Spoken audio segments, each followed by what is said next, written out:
States of America, to the republic for which it stands, one nation, under God, indivisible, with liberty and justice for all. Pledge allegiance to thee, Texas, one state, under God, one indivisible. Brother Moody, would you mind leading us in a word of prayer this morning? If you're not comfortable, just I'll pick on somebody else. Brother Moody. My Father, we come thanking you for the blessings that you give us each and every day. We just ask that you'll be with each one in our county, just be with each precinct, the commissioner. We pray that you'll just direct them in every decision that they make and just guide us to be a county that is under your control. Pray that you'll be with God, for instance, the ladies this morning are in the court, and we ask that you'll forgive us when we fail them. The rest is in your name. Thank you, sir.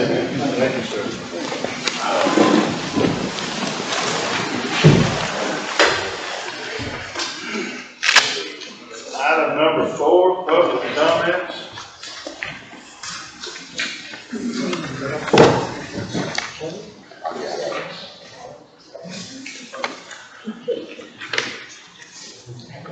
Carson Combs.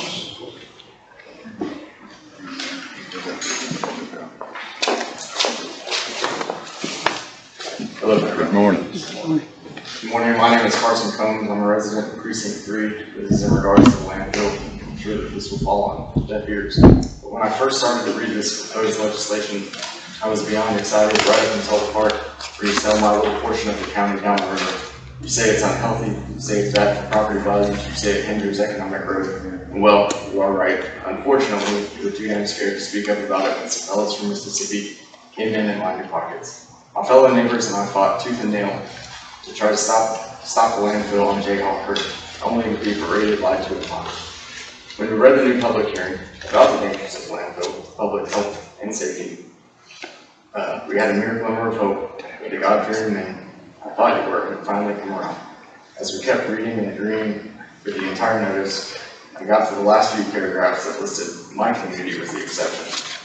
So, in the list, you want to approve the expansion of the current proposed landfill, and the very commission that you bring proposes to protect the rest of the community. When opening the prayer, one would think that we're in the company of like-minded people who believe, do it the Lord. I'm now starting to see that that's all facade, just in case you would like to know the God that I serve, the God that you pray to. Let me read some of his words in Romans 13:1-4. Every person is to be subjection to the governing authorities, for there is no authority except from God, and those which exist are established by God. Therefore, whoever resists authority has opposed the ordinance of God, and they who have opposed will receive condemnation upon themselves. For rulers are not a cause of fear for good behavior, but for evil. Do you want to have fear of authority? Do what is good, and you will have praise from the same. For it is a minister of God to you for good. But if you do what is evil, be afraid, for it does not bear the sword of nothing. For it is a minister of God, an avenger who brings wrath on the one who practices evil. Commissioners, neighbors in Precinct 3 never had a chance to speak their thoughts on the landfill until it was already signed and set in motion. You used the guise of COVID to shield the initial process from the public. Now that we are about to find ourselves in the election season, everyone wants to all of a sudden do the right thing. None of this was handled with integrity, righteousness, or love for your neighbors. Now that you finally agree about the dangers of the landfill for communities, it's time that you do the right thing and stop the landfill in Precinct 3. Take out the clause that makes your neighbors the exception and protect us too.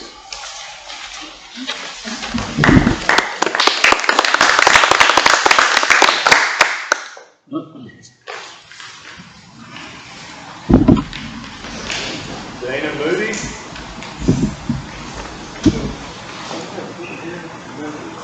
Yeah. We're going to have one there later on one day. My morning, young lady. Good morning. I'm back. Hey, I don't have anything prepared. I have a couple of comments about the animal control facility. My kids have been volunteering there for 2.5 years, and I mean, back when it was at the other precinct. And, they need help. Pull that down. Yeah. They need help. Our precinct 3 is a dump site, not just for trash, but for dogs. And we're dealing with it constantly. I've been up there 16 years, and I can't even count how many animals I've rehabilitated and rescued. And having to fight for help from you guys, it's exhausting. So a lot of us have to do it ourselves. It comes out of our pockets, and we still pay taxes. So please consider helping, furthering your help towards the animal control with Sam Houston, Sandra Houston, and everything that they do, and all the volunteers. Secondly, I'm here about the landfill. Y'all knew about this in 2019, okay?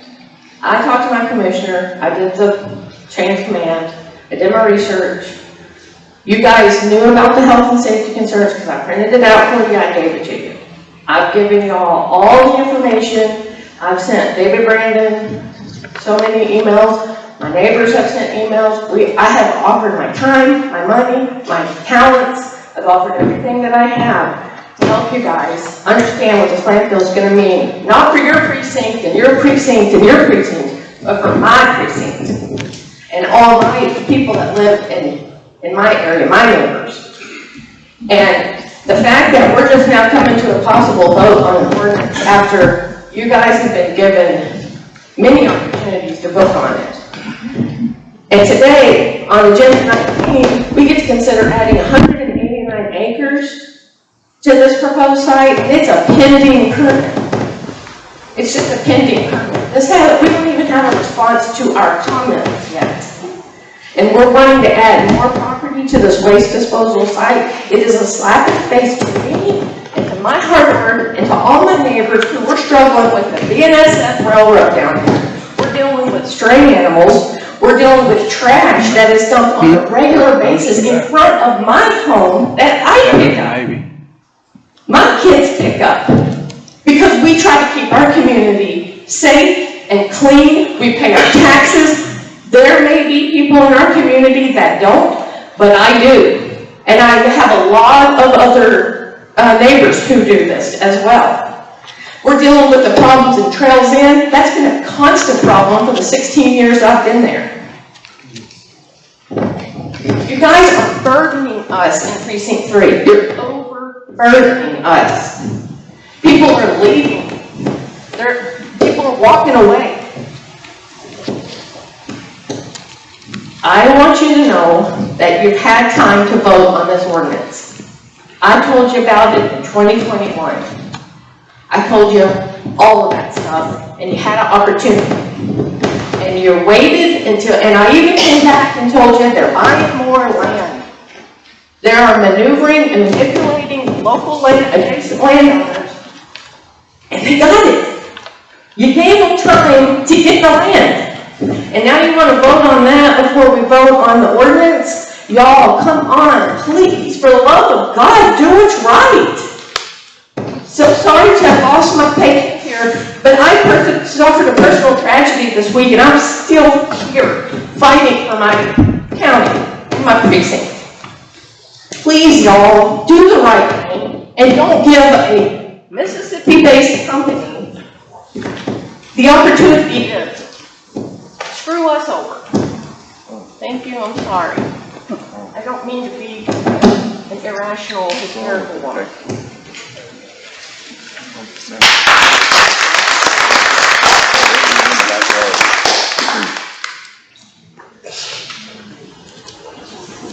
Gerled, Deter.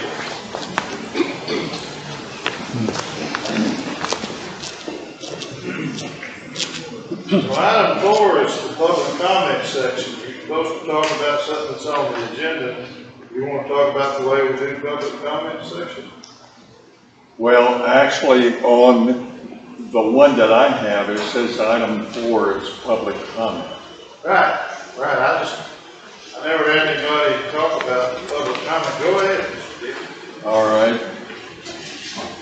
Your Honor, I am hesitant about saying this, but using the street language, I'm actually PO'd with the Commissioner's Court, and that statement is really an understatement. And so, being a Christian, I want to rephrase it. And the Bible says that we can be angry but sin not. It also says to be wise as a serpent and harmless as a dove in Matthew 10 and 18. So with the kind of words, let's use that I'm very dismayed with real disdain with all of you for a number of reasons. Number one, we the people who you are supposed to be working for and providing security for our lives, ensuring our liberty, justice, and home protection should be at the top of your priority list each day. And that is without us continuing to plead, cry, and beg for it. I will give you credit for this. You've made a move in the right direction, and it's happened as a result of a packed court. But we've only just begun, and you've pulled the keys with the upcoming budget allocation for more personnel in the Sheriff's Office. Number two, now what really peeves me is the front page article in the San Jacinto News Times. I am appalled with the reason given for the slight tax increase and the blame that goes to the sheriff because of a $14,000 salary raise necessary to qualify for the $1,750,000 Operation Lone Star grant. Here's the real truth, y'all. That certainly is not true. Here is the real truth. There are two grants, and neither one requires any of San Jacinto County matching funds. And to my knowledge, there are no further requirements attached to qualify for the Operation Lone Star grant. Let's just discuss the grant. It's FY 2023. This one is where the $14,000 salary increase actually comes from, not out of the San Jacinto County budget. It is paid entirely by the state of Texas, and it consists of $350,000, and it's fully entrusted solely to the wise discretion of our Sheriff, Greg Capers. This will enable him to hire more officers and raise salaries for those who have been underpaid for so long.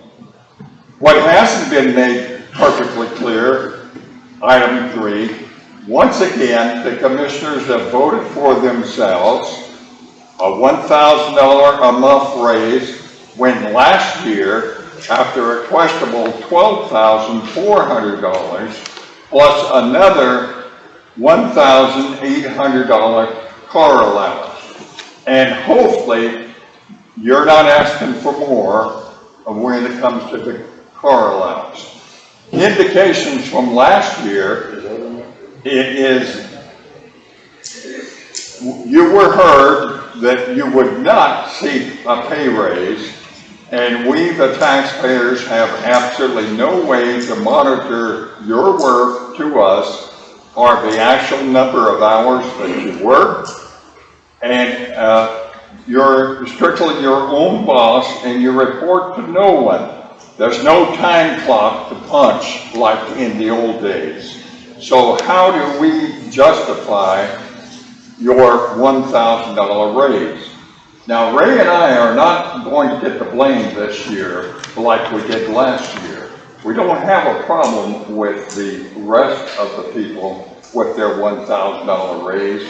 I think you're paid entirely too much, and I am not convinced that you're worth it. Still to this day, we don't know who signed the contract for the $49,000 Lands report, which turned out to be garbage and attempted to damage the reputation of our sheriff and our county. And guess who paid for it? Us taxpayers. The real reason for the slight tax increase is your too much spending for equipment that will be seldom used or accounted for. And there's just too many amendments to the budget. And we, the taxpayers, never see the bills that we pay. There's never any full disclosure. How do we know exactly how our money is being spent? Don't you agree that we deserve that from you?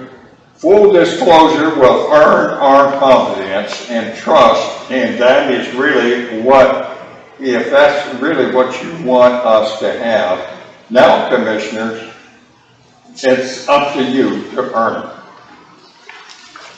Mr. Deter, I don't normally respond to a public comment, but I am going to respond to you today. First thing is, we haven't voted on any budget for anybody to raise yet. Number one. Number two is, I volunteer to you or anybody in this court to come to precinct 2, and I've even offered a few years ago to take you with me and show you what I do in a day. My day starts at 6 o'clock in the morning, and I don't punch no time clock, but I'll assure you the taxpayers of San Jacinto County get their money from me. I can't speak for no one else, but I can speak for me. Yesterday it was 107 degrees. I was changing tires on an 18-wheeler yesterday to help my employees out. So I don't just sit around and do nothing. And I get very offensive when you say a 32-hour work week. That's very offensive to me. I don't know about anyone else, but to me it is. And I'm sorry if I offended anyone, but I normally don't speak to public comment. But that's the comment I had to make today. Thank you. I got one more comment too. Your research again is flawed. What you're referring to for $14,000 raise does not come out of operational Lone Star. It's a grant. What you're referring to is Senate Bill 22. That's where $14,000. I'm referring to FY 2023. That's where the $14,000 raise comes Why from. wasn't it done in FY 2021 when we became available? That's all I'm saying. Thank you, Mr. Deter. Ray McCoppin. Before you get started, you talked about $1,000 raise. I did that because we got Mr. McCoppin kind of helped school us on that. If you don't put the raise in the newspaper and advertise it and try to be upfront about it, you can't even talk about it. So I don't think we can afford the raise, but you can't even talk about it for like an official if I don't sit and put it in the notice. That's why I put that in. We hadn't voted on anything. That's just a proposed budget. We have to start somewhere. The budget hearing is Monday. Budget hearing Monday. We should have fun. We'll be here. We have to order pizzas. Go ahead. Okay. Thank you, Judge, Commissioners.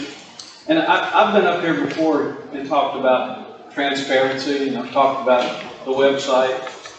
And I did give y'all a handout. And it quotes section 114.06, and that deals with finances of county government. And it basically says that the treasurer is supposed to report to commissioners at regular term. So that's at one of the regular meetings y'all have once a month.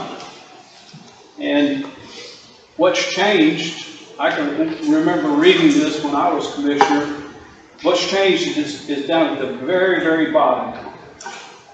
And it talks about the affidavit that you have to sign every month about the treasurer's report. And it used to just say that it had to be published in the county newspaper if there was a newspaper. And when I was commissioner, we never did. It was always, well, that's the way we've always done it. But then recently, they've added the phrase, it says, or if the county has an internet website. I don't know exactly what session this was done in, but it was been in the last couple of years. And it should be on there. And if you look in your packet, I'm showing you the affidavit from Leon County and the motion or resolution that has to be passed. They also actually publish on their internet website the treasurer's report. And down at the bottom, it says, an offense under this section is a misdemeanor punishable by a fine of not less than $25 and not more than $200, or removal from office, or both. I'm not going to particularly say that anybody needs to be fined or anything, but again, this is one of those cases where, well, that's the way we've always done it. Why should we change? The legislature changes the legislation, and I'm pretty sure most of the time when I went to class, there was always a session on what's changed and what you need to know about the sections that our local, our state representatives in session. Anyway, somebody must have slept in that day, I guess. That's all I got to say. Ray, when you were here, we're still signing the same form every commissioner's court. We all sign it every time for the bills and for the budget amendments. And I know y'all signed it. Are you saying the wording's not exactly right? It needs to be sworn to as opposed to just signed? Because I never realized that it's an affidavit. That's what they use. Yeah, it needs to be published. But it's got to be published too. On the website. It says, it doesn't say and, it says or. Okay. So if you have a website, you can put it on the website. You don't have to do it in the newspaper. Yeah. If you don't have a website, you're supposed to put it in the newspaper. Yeah. Well, this is her report for this month. It's I guess I add that to the list the girl has to put on there. I never saw him do that. I wasn't aware that you had to write the paper. Well, they're actually. We do have a website. Yeah. If you read full of stuff. If you read the details of this, it actually gives you a real formal description of what needs to be on the report. And Leon County is a little bit smaller than us, but. Well, I'm going to let the treasurer worry about what needs to go on it. I mean, she does the report. Yes. I think she's doing a good job with it. So where are they? If she needs to tweak it a little bit, if you get a chance, go by there and visit with her. She's very receptive to okay.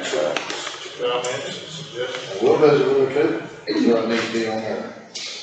I've offered in the past my help, and I'm not trying to hurt anybody. I'm just trying to help. She puts what I tell her to put on there. I never have. I've told her 3 times, we need to sit down, take a half a day, and go through. There's a whole lot of stuff that's been up there for years that probably doesn't need to be on there anymore. Yeah, yes. I didn't give her carte blanche to just, I don't have the capability to. I can tell you, I had at least 1 or 2 phone calls this week about the agenda for this week, and the people couldn't find it. Okay? It ought to be at the top. You want to open that door, go ahead. I'll tell you, if there's any problems with how that got put on there, my secretary lost her mother. She was out for a whole week.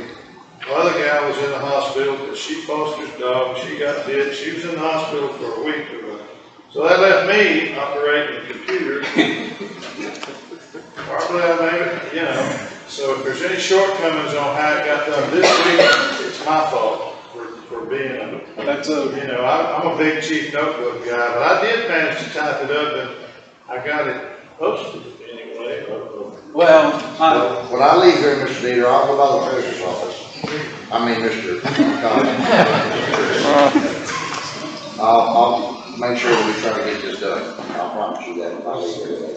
I'll get up there. okay, well, I just mentioned that, but, and I say, you know, it's very apparent to me, this is just an example, that in the future, if y'all don't do it yourself, okay, the state legislature is gonna make you do it. Okay.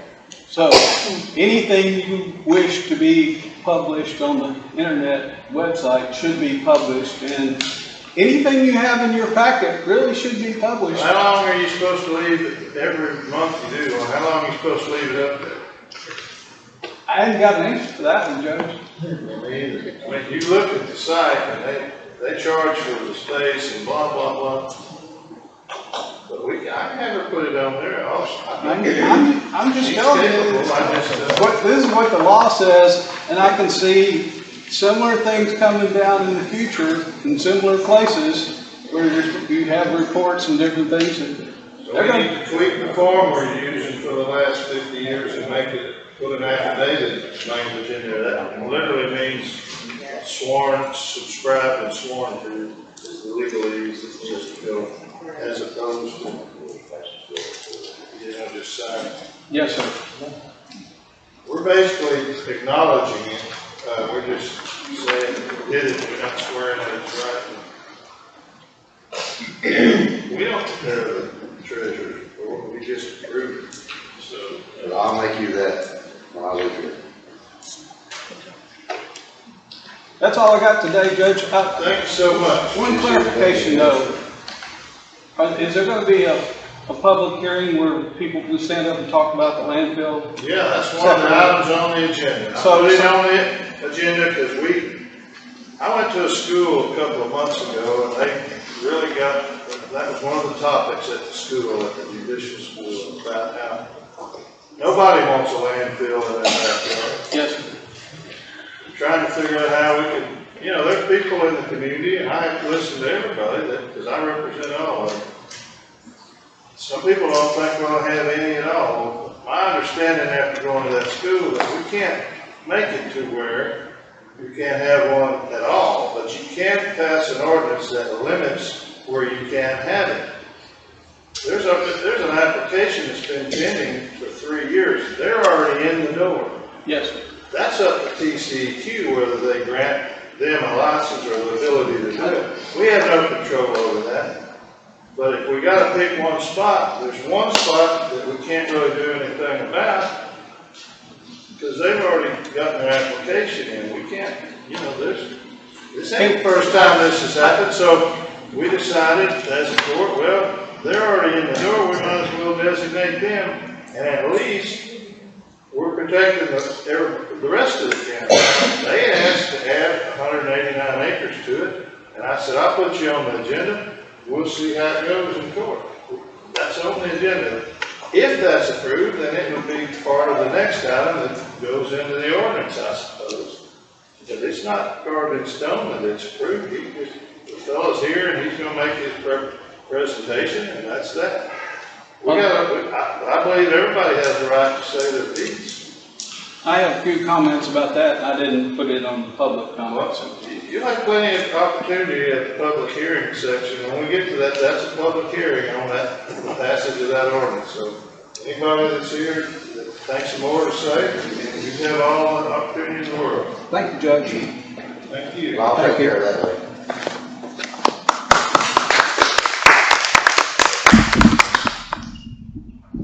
Oh, it says affidavits must be published in the newspaper.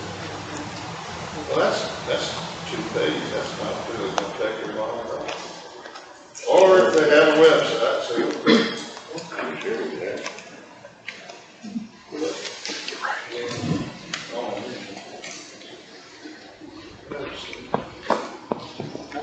Just affidavit, I think they want to see it in the whole report. I'm looking at what the law says. Now, maybe it does say, I haven't read the whole thing, it says It's the up to you. affidavit must be published once in the newspaper. Or if there is such a newspaper, if the county has an internet site on the internet website.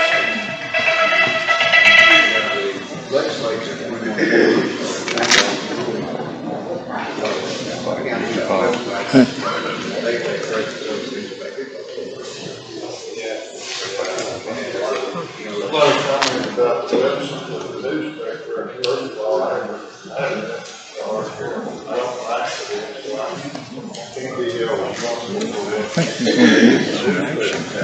I think you're going to need some action. I'm not done, I got some more here. Miss Bass? Morning, everybody. Morning. Morning, Commissioner, Judge. I'm not overly sure that you're going to enjoy what I have to say, but I'm going to start off ad-libbing for a moment, and then I'm going to delve in. My ad-lib is this. Governed by a couple of people already in front of you this morning, we've ruffled some of your feathers. You deserve to have your feathers ruffled. I want to tell you that over the past years that I have attended this court and attended various meetings here, I've been disgusted, but I'm more than disgusted now. I have concerns about purportedly fraudulent statements made in the media regarding the proposed county tax increase. There appear to be several fraudulent statements made, and these made me question why. Senate Bill 22 was promulgated by the state to raise the salaries of people who are vastly underpaid by counties purportedly unable to support higher salaries. The state is underwriting the effort to support the sheriffs throughout in various counties, ours to the tune of $350,000, according to the Lieutenant Governor. Their main concern was that that of the sheriff and his departments. These people who put their lives on the line every hour of every day of every year deserve to be paid. They have been paid despicably low salaries. This has been discussed ad nauseum over the years that I have attended these meetings, that you defer, defer, defer, and do nothing about it. Now, a claim is fraudulently made referring to the need to raise the county taxes in order to pay for these increases. You're not paying for them, the county's not paying for them, our taxes are not paying for them. The Senate bill has allowed for the state to contribute for these wage increases for the sheriff and his department. This is unconscionable behavior in my book, and I look at all of you in that regard. It really makes me wonder how stupid you think the general public are. You see, there are those of us who are not stupid, and we do check records. We go over past minutes of meetings, and we check our facts. We're trained to do that. Moreover, as it is our money that you're spending, happily, $300,000 on one machine, blah, blah, blah. In fact, we now have the right to the transparency and to your honesty. In fact, we have the right to demand it. Something has gone dreadfully wrong in this country, some of which is public knowledge. Other is hypocritical, oh Lord, Sheena, hypocritical power play. It's intolerable and it's unforgivable. You each have a right to dislike one another or any of us. That is our God-given right. But you do not have the right to run anybody's career or their life. Nor do any of you have the right to pay yourself ever-increasing salaries at the loss of others, allegedly on behalf of disgruntled employees. All of you knew what the job entailed and what you would do to be paid. If any of you wanted to earn more, then you should have chosen to work or stay in metropolitan areas. You could have earned more. I'm not sure that you would be as happy as you are now. I don't think you would be seen as having the power that you have now, that you have assumed that you have, which, quite honestly, you don't. Furthermore, and in conclusion here, you tend to forget that you were elected to serve us. That's right. So was the sheriff. Now stop playing power games. Get back to serving your electorate. You shame us, all of you, and that includes you, County Judge. Thank you.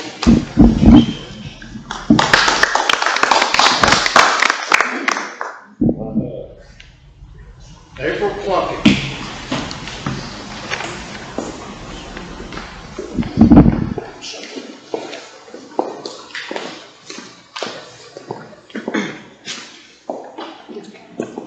Hear me? Okay. I'm not good at this. This is my husband Gilbert, April Plunkett. We volunteer at the dog shelter. We volunteered for over 2 years. First of all, I want to say thank you for the new facility. It has helped. Ma'am, can you say that a little louder? Yes. Thank you for the new facility. Thank you for the new We're facility. proud of it. Thank you. I know. It has, yeah, there is. I'm sorry. It has helped. We're helping more dogs than we have before. As volunteers, we are working harder than we ever have before. But it is so much cleaner and more sanitary than what we were dealing with before. We have 3 issues that I don't know if y'all are aware of them. I would love for y'all to come out. We work the evening shifts, just 3. And I would love for y'all to come out and see what we try to do, the differences that we try to make. One woman, I forgot her name, but she talked about the number of dogs dumped. It's just unconscionable, absolutely. Anyway, the first problem issue is the electrical. There's only, I believe, a 200 amp breaker. Right now we have, I think, 29 pins. There's 4 rows of 8, except on that first row, like it says, there's 3 duplexes, so they're like double rooms. And for puppies and things like that. There's no heat or any kind of cooling system. 2 large ceiling fans were installed, 108-inch, I believe. They help some. We have fans everywhere. We have extension cords everywhere. Trying to make sure that all the dogs have some airflow to them. So the electrical is an issue. We're afraid if we use too much more, it absolutely does flip the breaker. So we need a larger amperage, more current, so that we can deal with that. The heat has been, as y'all know, horrific. I mean, you talked about changing a tire, 107-degree heat. We're out there with dogs, walking, trying to clean the pens. It's unbelievable. In the winter will be a separate issue of trying to keep them cool. Right now we do have some solar tarps that we pull down in front, on the sides. Eventually we'd love to see walls or maybe garage doors that we could pull down and pull up to help get airflow on a hot day, hold in heat on a cold day. I don't know how we'll cool them, how we'll heat them. We did use heat lamps in the other facility. It was much smaller. And we had them hanging from the top. I believe we only have 2 electrical outlets out there, just 2. So trying to get a heat lamp to each one of the pins, I'm not sure how we manage that. That's what we used in the other facility. We'd much rather have heaters of some kind, but we've got to have either propane or more current, more electricity. So electrical is the first issue. The second is the floor. Man, the pins are so nice. And they've got 2 openings at the back, so you hose them out. We've got 2 rows that back up to each other. So there's like an alley or a gutter that runs down the center with the drain at the end. Y'all may already know all that. So you hose out the pins, the idea being the water runs out the openings, into the alley, and down into the drain, and out. We pick up all solid waste, so, and most of the dogs are pretty much, they don't do much of that anyway. But they're not graded very well. So you hose it out, and the water comes right back at you. And so you hose it out, and it comes right back. We wind up getting a broom. In the heat, if the pins are a little wet, who cares? Just keeps the dog cool. In the winter, we're going to have to, the pins will have to be completely dry. At one of our meetings recently, we heard that you're going to regrade the alley or gutter between the rows of pins. And that will help, because now when we try to hose it off, it has to go over a bump or a hill. It just does not drain to the drain. You can't use a squeegee to squeegee it out because it's close. Even a squeegee or a broom, it just doesn't go down very well. So that I know is on schedule to be fixed. The last thing is that we don't have real good water pressure. So hosing it out, we've got 3 large water hoses with super long hoses that, wind back up automatically. We're familiar with that. I think we're running water off of that 1947 well that the Forest Service had down at Jason Carson. They talked about drilling another well. It's just Rome wasn't built in a day. I know, and listen, and we understand that. The main thing I guess we're worried about right now is we do need more electricity so that we can try to come up with ways to keep these dogs cooler and warmer. Again, eventually pull down doors or something to contain the heat in the winter. There is a safety issue also with all those cords on the ground. Trip hazard. It wasn't designed to have cords on the ground. These are dogs, and my dogs, I don't have fans and heaters on my dog. When it gets too cold in the severe winter, It's not just the there dogs. is definitely a need then. It's not just the dogs, it's the workers too. We're out there at 107 degrees, it's 107 inside the building and outside the building. We're all except for Dennis. Dennis is all the volunteers. Is all the pins matched, pushing all the pins full? Every one of the pins? No, not right this minute. But we do have like some of the pins, and again, we work over 2 hours at night. So you get more people, we're gonna have more people to help. But, and the number varies. We usually have, I don't know, around 30 dogs. So, but we have 7 dogs in 1 pen right now. There's no ceiling fans in there? There's two 108-inch, but they're way up there.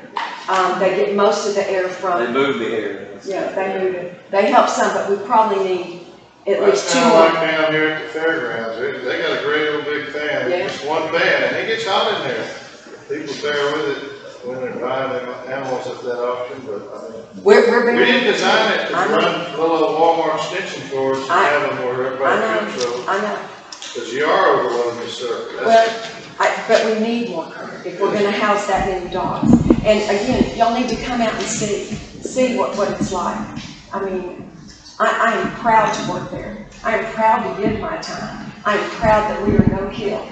Very proud. Well, now, you say we're no kill, the court's never decided that. That may be the director's ambition. I know. We never did say we're absolutely no kill. We're not absolutely. That's terrific if you can farm them out, but we didn't intend for anybody to keep dogs for months on a time. They're supposed to, most places, I think it's about 2 weeks. If something hadn't happened with them in 2 weeks, they get rid of them. That's been the policy. We haven't changed the policy. You're not gonna have very many volunteers. No, that's not true. I don't know I'm any just shelter. saying, what's happened here in court, we didn't vote to make it no kill. That's not what we're supposed to do. Well, that's our People to goal. death with the job that y'all are doing. That's our goal. Because, there's a lot of people that have a passion for it, and Yes, I know. I'm just trying to keep the record straight. Well, and again, that's our goal. That's If a dog's aggressive or ill, they have to be euthanized. but to just put them down just because. Again, we funnel as many out as we can. Our record is great, but we intake so many dogs. So, at any rate, those are our biggest issues. And again, you know, I realize they're just dogs, especially, I realize that, and we are dog lovers, I realize that too. Yes, ma'am. But, at any rate, we do need your help. We appreciate the new facility, but we would like to improve it as time goes on. So, Thank you so thank much.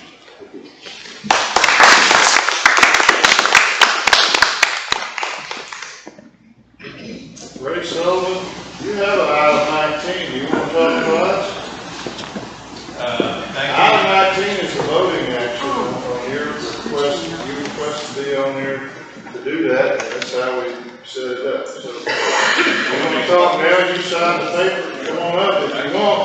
If you want to wait till it's your turn, that's fine too. Judge, I'll wait till 19. Yes, sir. All right, item number, that's all of them, right? Item number 5, announcement of possible discussion of items of public or community interest for which no action will be taken. Everybody knows that there's a public hearing today, item number 18, that has to do with the solid waste, and then there's 2 voting items that are tied to it, 19 and 20. Again, Monday, the 28th, we're going to have our public hearing. We've advertised in accordance with the tax bill for our proposed budget. Has voted on anything. That's public hearings for people to come and give comments about, you know, what we propose in any budget. It's just a starting point. We always make changes. We try to listen to the comments, and sometimes if we're able, we can quick things, you know, that's just the way it goes.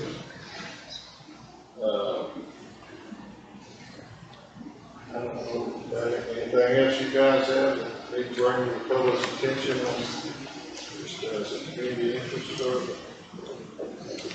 There's a deck dog meeting tomorrow in Trinity County, broken First Baptist Church. Astros are playing the Red Sox at 12 o'clock, or 1 o'clock too, that's gonna be a tough one. It's in Trinity, right? Grove? It's Trinity County. Well, I got a juvenile board, 9 and Lewis, and then I can get with them. Well, the Capers, you got any tickets for Thursday? Are you gonna already be there? All right, well, I can't give them to you then. All right. No. The Burn Man, I'm not sure if it's still on the thing. I think it still is. He should have mentioned Friday. Oh, yeah. Tell him. Yeah, I need to extend it. Burn ban is still in effect. It's extremely dry. Please don't burn anything. It's scary dry. Your Honor. The fire department, emergency management, they've been going to fire calls every day, all over the county. We've had a big, couple 100-acre fire out there around Harrell Road and Precinct 4, and we called in state and maybe federal resources. They had helicopters and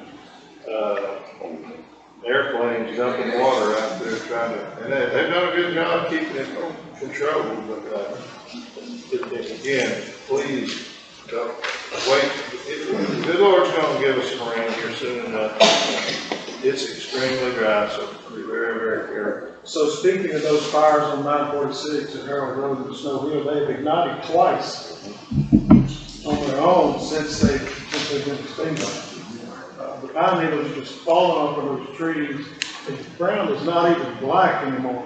It's brown, the pine needles. So to say it won't burn again is wrong because it has been on fire twice since they put it. I got a question for you. You sent me several photos and videos of the airplanes dumping the water and so forth. I cannot understand how you took the pictures, so how were you able to do that and adhere to your 32-hour work week? I appreciate you putting in the time and going out there to help do what you can do to protect the community out there. Your Honor, you're forgetting Friday, where this young lady is going to be in court. There's a appraisal office, I mean auditor's office, excuse me. They have the district judges approved their budget, and they're meeting Friday. I've never seen anybody show up at that meeting. But anyway, that is right. That's Friday. Is it 9? 8:30. 8:30 in the morning. County Courthouse. Me, you went to one, right? I go to them, but I don't think I've ever seen anybody show up at that one. It's public. It's all, everything we do is public. All right, anything else under item number 5? All right, item number 10. Get your plan out. Judge McGee, I usually keep Judge McGee here until the very last minute so he can buy my lunch for him. Anyway, item number 10, consideration, discussion, possible vote to approve application to revise subdivision plat to revise and part the subdivision plat in Waterwood, San Jacinto County by combining lots 23 and 24 in Block 5, Waterwood Country Club Estates, Unit 1, as recorded in Volume 4, page 24 of the plat records of San Jacinto County, Texas, and renamed as Lot 23. Yes, sir. I've given now each one of y'all a copy of the order that the judge district has. This is just a standard replat where the homeowner are requesting the court to approve. Taxes paid, notice running the paper. Yes, sir. And the only thing that's different than the normal ones I've given you in the past is I have added a paragraph where it says the notice of application to revise subdivision plat has been posted on the San Jacinto County website, showing the hearing is set for August 23rd, 2023. But I had no way of attaching anything to the order to show that, so I just added it into the body of the order. I have a motion by Commissioner Brandon, a second by Commissioner McIntyre.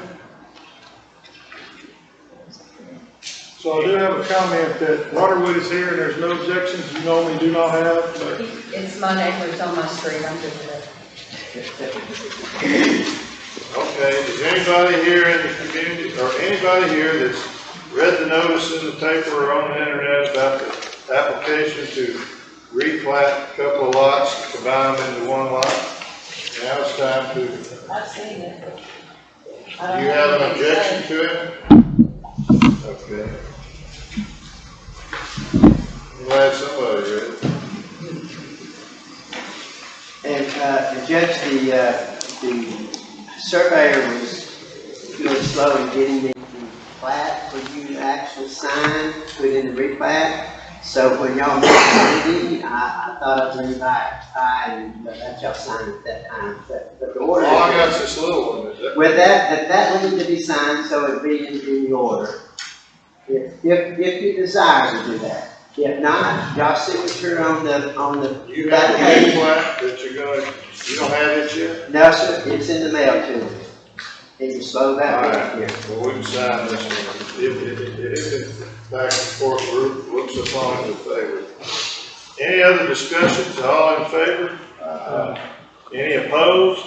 Now, like the ayes have it, it's unanimous, 5-0. And Judge, if I may make a quick comment about your auditors meeting, and found out that nobody ever showed up. About 3 or 4 auditors back, when they would have the judges come, the auditors would put on a feast and invite everybody to come and have lunch. And bring that up as a Probably back in the Stan Lyle days. thank y'all. Yes, sir. 300.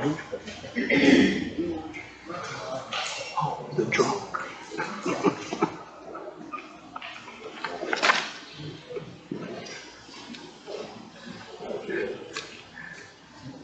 It's always.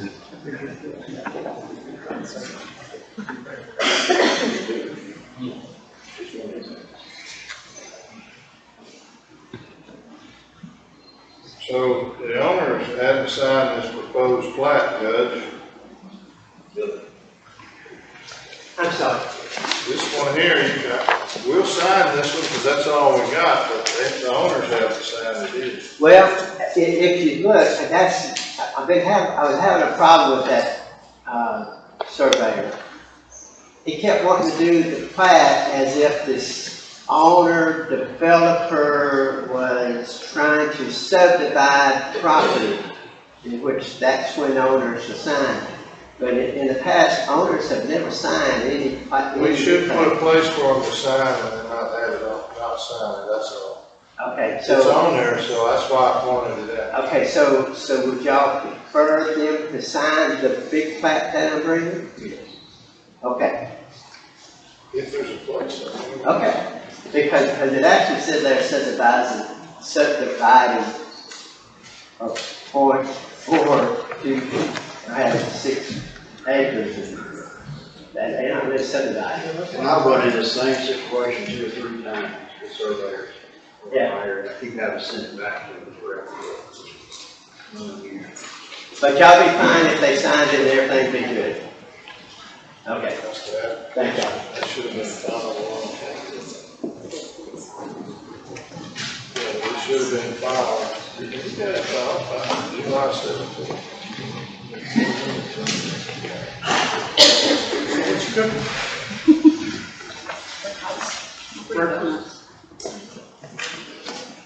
Well, that could be considered bribery. Being the judge, right?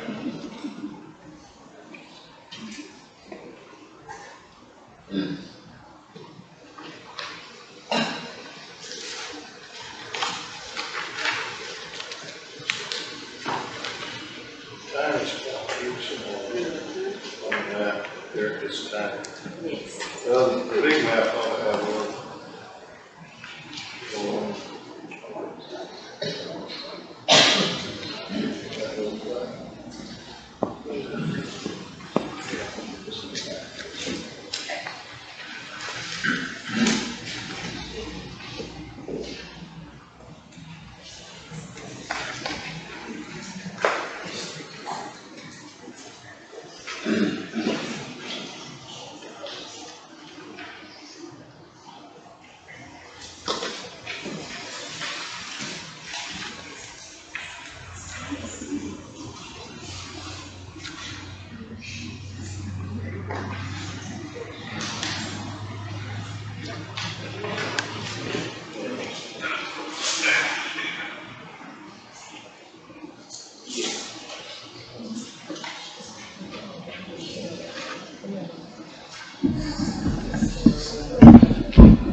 Got everything signed up, I'm trying to.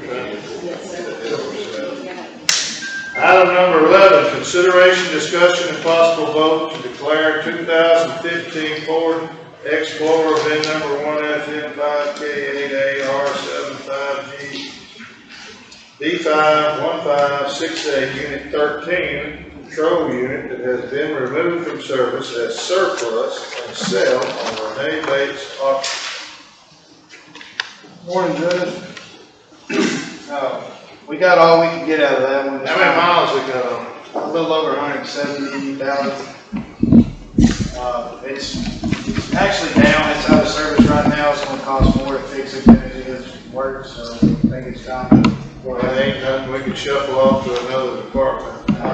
It's been beat up pretty hard. Got all the goodie out of it. Yes, sir. Trying to make some room over there still. I make that motion. I have a motion by Commissioner Mars, a second by Commissioner McAnally. Any comments, questions? All in favor say aye. Any opposed? Need a minimum on that? No? No, we're just gonna let it go. They usually start off with 0 those. Any opposed? Ayes have it, it's unanimous, 5-0, no minimum. She just got with me, we're gonna get that taken care of today and You're asking about the minimum. yeah, get it out of there. Whatever. This minimum is 0. Whatever we can get. Thank you so much. Item number 12, consideration, discussion, and possible vote on keeping Chevy Silverado trucks for criminal investigations divisions for another year through enterprise leasing. Judge, I would like to table this. Obviously, Jeff's not here. He has all the information that we're going to explain to you guys why they feel like we should keep them for another year versus sell them like we did in Diamonds. But I'd like to table that for the next court. He had something come up. He's not available to be here this morning. Table it is, no action. So can I give you some food for thought? We have budgeted income from the sale of those trucks in the budget. So if we prolong the sale of that, we're gonna have to take money out of the proposed budget. I understand, and that's been, I'm just letting you know. that's been explained to him, but he wants to pitch this. Completely up to you guys, so we're going to go. All right, there you go.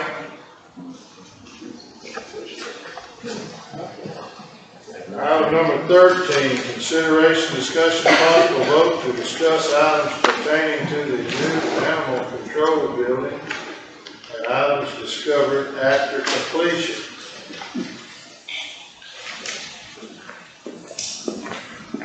We're back at a subject I'd like to talk about. We've been pretty busy this year since we've taken over animal control of the facility, and we hadn't been able to make the budget workshops, because we worked, like the Commissioner said early, get done late. And this temperature is pretty hot too out here, so. Anyway, I'd like to start off first and kind of elaborating on some things that our volunteers, which are members of our community out here, that are voters and are good people and hard workers and donate their time at no cost whatsoever to help us at the animal control. And we really appreciate you, and thank you for the ones that have showed up today. We really appreciate that. Without them, we wouldn't be able to operate the facility we have. Used to, the old facility, I guess we owe probably $12, $14, maybe $20. Over here, we got to like 32 now. And kind of backing up a little bit on dogs being there for a long time, we move quite a few dogs. Okay, we move them. As we move 4 or 5 out, we get 4 or 5 in, maybe more. So we do the best we can with what we have there. And we haven't had, this is one of my 4th year to have an animal control, and we haven't had to put any animals down because they just come in the way and want to get rid of them. We've been able to move them to people that want dogs, other facilities that will take them on, or the type of dog they are, like German Shepherd. We've been able to find facilities that will take dogs like that. So it's a lot of extra work. It's a lot easier to just go down and load up 8 or 9 dogs and take them down and have them euthanized at $200 a dog. So we try not to do that. We try to do it the right way, and the way that I agreed when I first took over animal control, you guys, y'all all voted me 5-0, is that I'd be a no-kill shelter. And with that said, we don't say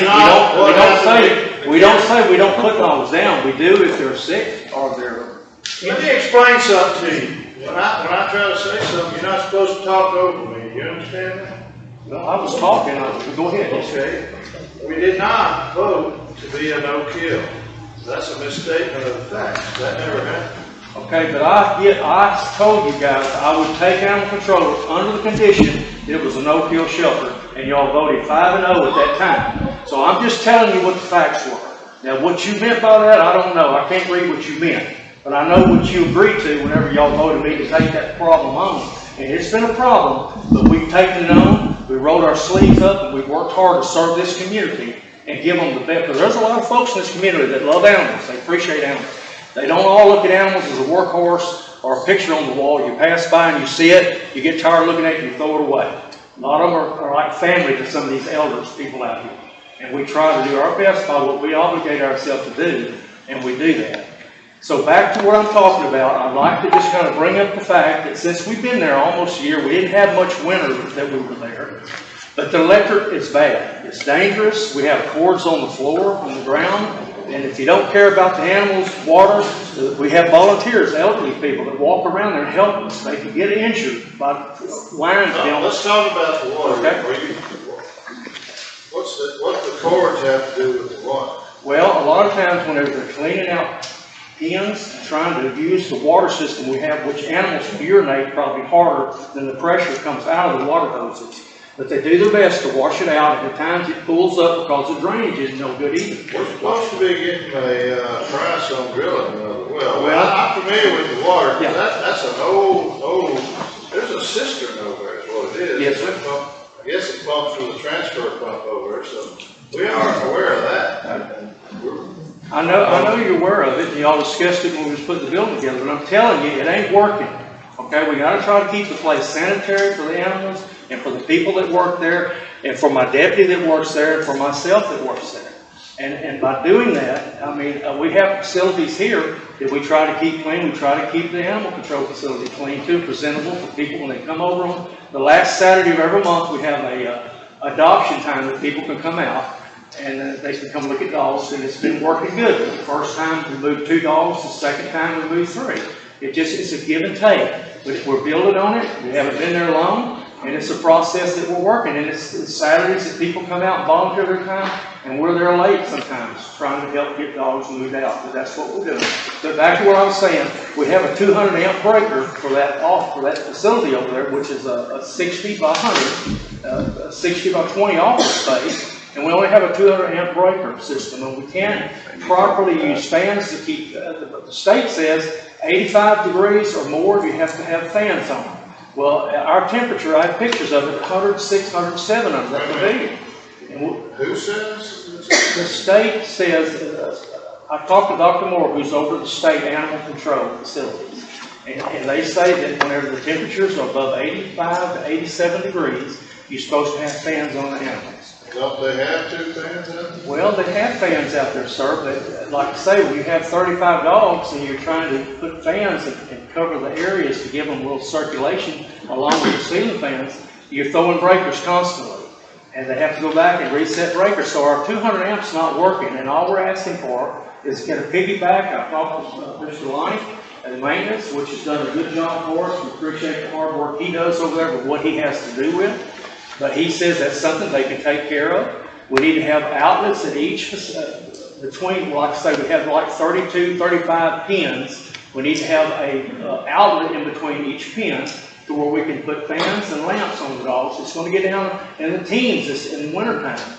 And we have, like I say, if it's not for the dogs you care about, we have boaters, we have elderly people here that work there with us. And they're out here working, walking dogs, dealing with washing those pins out in 107 degrees temperature. It's tough, Judge.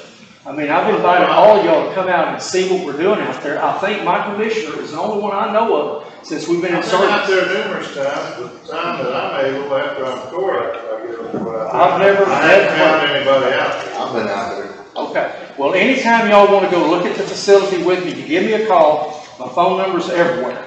Give me a call, and I'll come out and meet you, and I'll show you. Or you might meet the folks there. They're usually there probably from 7 o'clock in the morning till about 9:30 or 10 before they're able to leave. And then at evening time, they come in about 5, depending on the temperature, and they leave about 6 or 7 too. So just kind of giving you a heads up of what we need. The electrical is one thing. The water, like I said, you're familiar with that. We definitely need a water well as soon as we can get this done. Insulation on the ceiling. If we can't do anything else, just spraying insulation in that ceiling would make a lot of difference with the impending heat that comes down through in the facility. Building income, that. It has a looper up there, yes, sir. But Well, look at this one here, it don't have nothing. No, sir, it doesn't have any insulation, it's just the metal. Constable, back to the cleaning. Sheriff, can we not, can he not get inmates to help clean? Well, the sheriff wants to hear your call. You want to? Sure.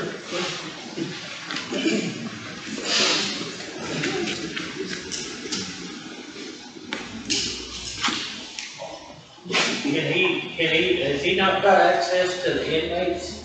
Well, no, sir, he does not, because the state won't let me, jail commission will not allow me to give inmates to people that are not jail certified.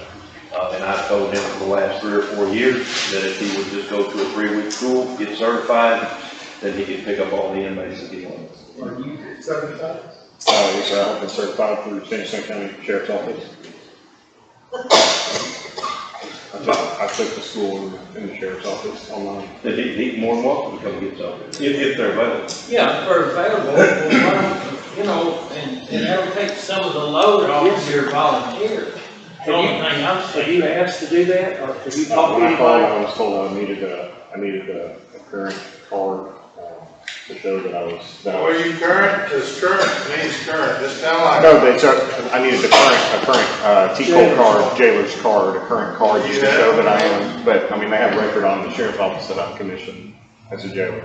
Do you have a current? I don't have a current card, no, sir, because I haven't been a jailer since 2017. Well, you either are, it's kind of like your driver's license. Drive by. All I see in a bunch of them sides of them are stuff stacked over there. And a bunch of them pins, they're not being utilized. But we're telling the public that we're full. So, I'm just. You talking about drive-by, or have you been in the facility? Yes, I'm in it. Well. None of the pins have got nothing on it. Okay. The state law requires us to be able to keep so many animals per officer, okay?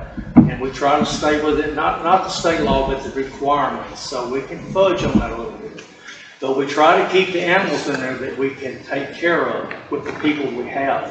When animals are in our control, we have to be responsible for them just as people out in the streets that keep them food and water and take care of them with shelter. We're required by the same rules of that too. So when they're in our care and custody, we have to be What is this fellow doing? Isn't this the animal control man? Yes, this is him. Yes, this is Jared Sullivan. Okay, so, he can't be there to attend to? Yes, sir.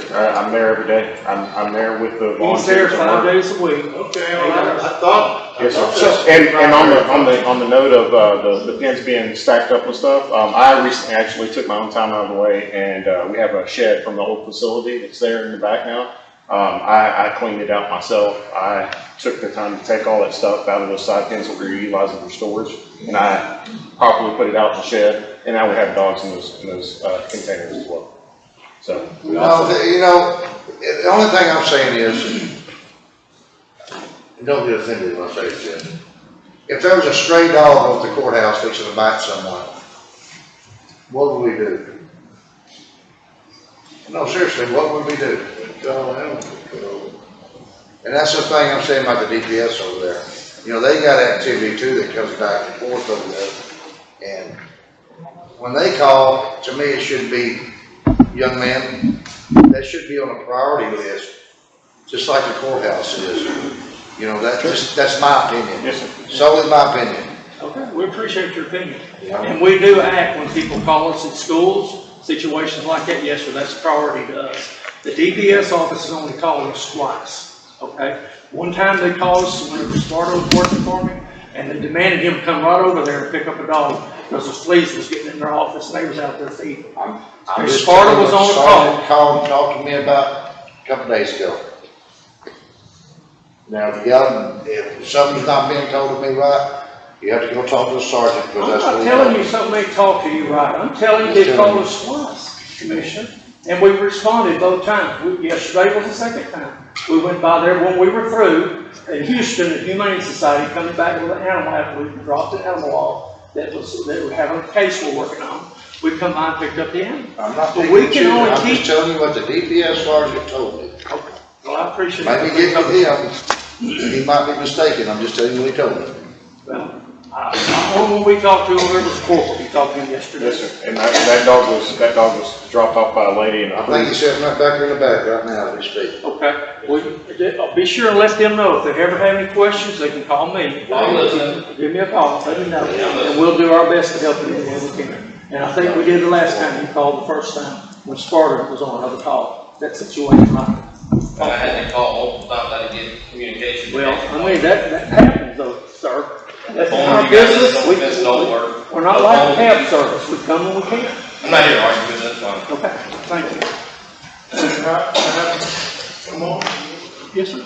I had an email and a phone call from a subdivision up north that is housing dogs.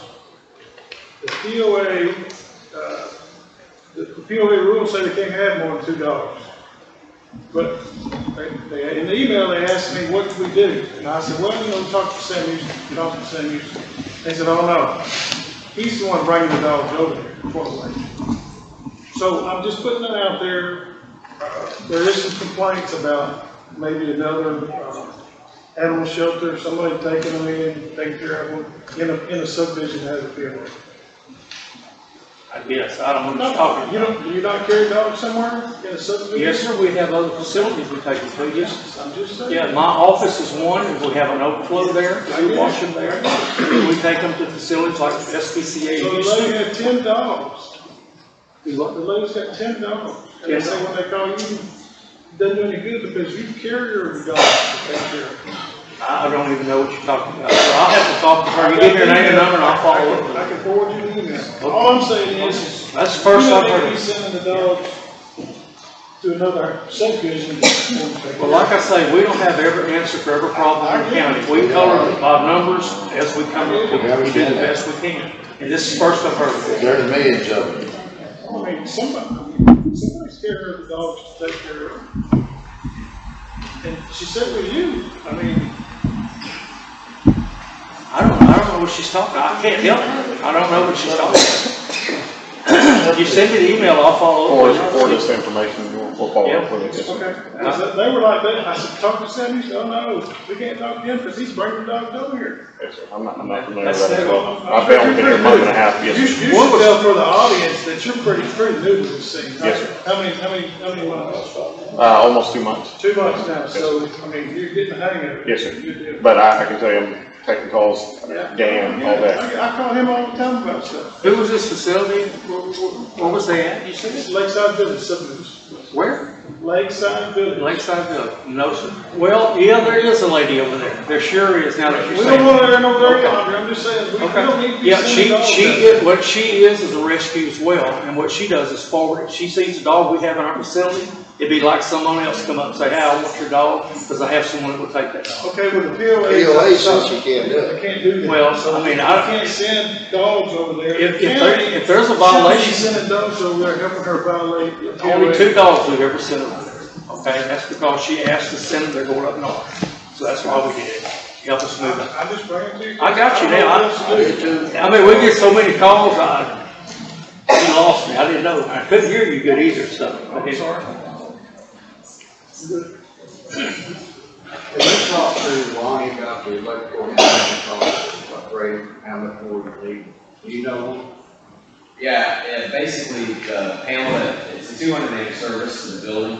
Currently, right now, we're about a breaker box that's internal to the school, but there is a secondary feed-through panel on the outside. We can drop another 100 amp sub panel off of that and run to the. I said, whoa, what are we running out there that's sucking up 200 amps? I mean, Nothing is sucking up 200 amps. The panel is full just because of circuits. We've got the septic system, which is a double leg. You've got the air conditioner, which takes up 2 double slots. if the capacity was full, that's the only way I know of that it would be making breakers flip. Well, the breakers are flipping because they're running off of multiple outlets and extension cords off of a single 15-inch circuit. Yeah. So it's tripping because of that. Plus, on top of that, we've added, when I installed the electrical system, all outside plugs are on GFIs. So anytime we have humidity changes, In temperature rising and dropping, it creates moisture in the DFIs and it pops the DFIs a lot. So there's an issue with that as well. But there is a potential to add another 100 amp breaker panel that can supply the power that he's requesting to those pins. It costs around $4,000. $4,000, and that's where you're talking about, say, it would be $100,000 more. Basically what I'll do is I would just basically put a sub panel on the back wall of the interior, keep the moisture issues, and then I would run 4 legs, one to each row of pins, and just run outlets along the top of the concrete walls and the backside, and conduit it all with outdoor outlets and stuff like that. So this building's about the size of a gymnasium, right? Yes. Give or take? 60 days. I remember when I was in elementary school, we didn't have air conditioning in the school building. We had 2 great big old fans, one on each end, and it kept it tolerable for what I think I was, a precious child running up and down there playing ball. Couldn't we get some of those great big industrial type and not have a little bitty Walmart fan on every little, that's what I'm picturing. Yeah. We could get some air moving in there with some of those big fans. When I built installed the electrical for the fans up top, I installed it with the purpose of putting, excuse my French, they're called big ass fans. Yeah, that's the brand name. Yeah, it's a brand name, but I have installed it where you can put 2 of those 14-foot fans in there. Big ass fan company. The cost, you're looking at about $4,000 a fan. Well, we're fixing, if you buy 27 fans for every place and run all that, them Walmart extension cords are cheap, not to mention if they trip over, you may have to bite the bullet and get some type of, as you say, big ass fan. That's what I keep them dogs cool. Those move air. They work very well. They do. But as far as electrical, you have to put a 20-amp circuit dedicated for each row of pins, just to carry the load. Well, I'm no electrician, we'll let you figure out what makes you put up there. You're aware of the problem and you're, looking into it, right? If you can get us some costs, and how's the search for a cheap water well bill coming? I've had bids, originally when we first ran upon this issue, when the DPS well went down and we had to get the pump changed out, I did get bids at that time to install a new well for the animal shelter, but it wasn't in the budget for the actual build out at that point in time. So we do have some pricing to put a well in and put the pumps and everything, pressurized tanks, pressure tanks and everything was all included in there. But we'll have to, That's what I talked to, was about $4,000, I bet it's at least 8. The bid for that side and the depth of the well out in that area, you're looking at anywhere from, I think it was like close to 15,000, 15, 16. And that's all in, electrical, running the wire, everything. So.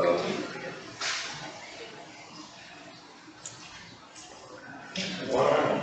It's a 300-foot well out there, just so you know that. Yeah, that's All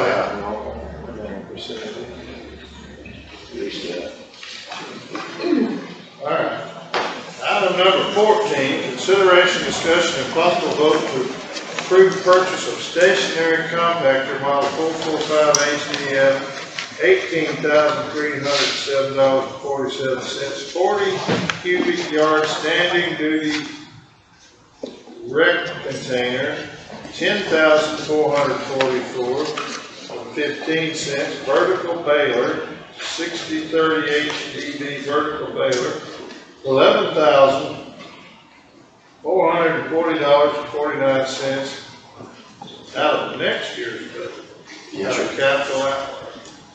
Yes, sir, that's so much. Did you have this? I have to order it now. They take 4 months. Have you turned in your stuff for the proposed budget? Is that already in there? Yes, sir. This is the last of the ARPA money that he was given. ARPA money, thank you, Uncle Joe. Yeah, you need to put that in the motion. And this is, Mr. Deter, Yeah. this is a a baler to recycle cardboard and paper. This is a new compactor box which pushes the trash up in the box so you have to haul less loads. And this is a new compactor box that carries it all. That's what this money is for. What precinct are we talking about? So that's what that money's for. And I just want everybody to be aware. What precinct? I'm gonna put it in precinct 2 because our baler is broke. But the pump, the old pump that can be used anywhere, because they're all the same machines. I'm talking about the stationary compactor. It's going to precinct 2. I was doing that.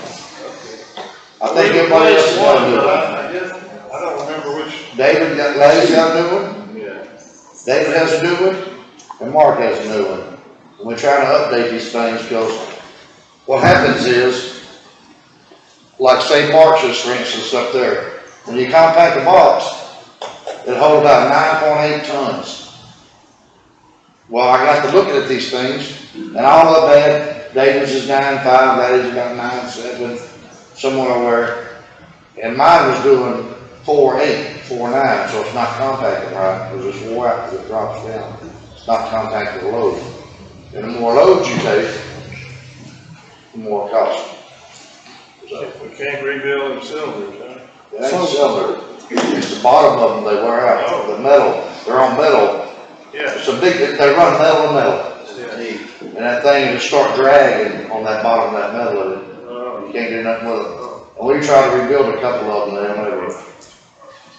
This is on, coming out of next year's budget. So Yes. ARPA money is in this year's budget. So we're gonna make sure that it Roll follows over. along, and it's in next year's budget. That's what he's asking. That's what he's asking. I'll make it. So this is not a burden to the taxpayers, it's coming out of our budget.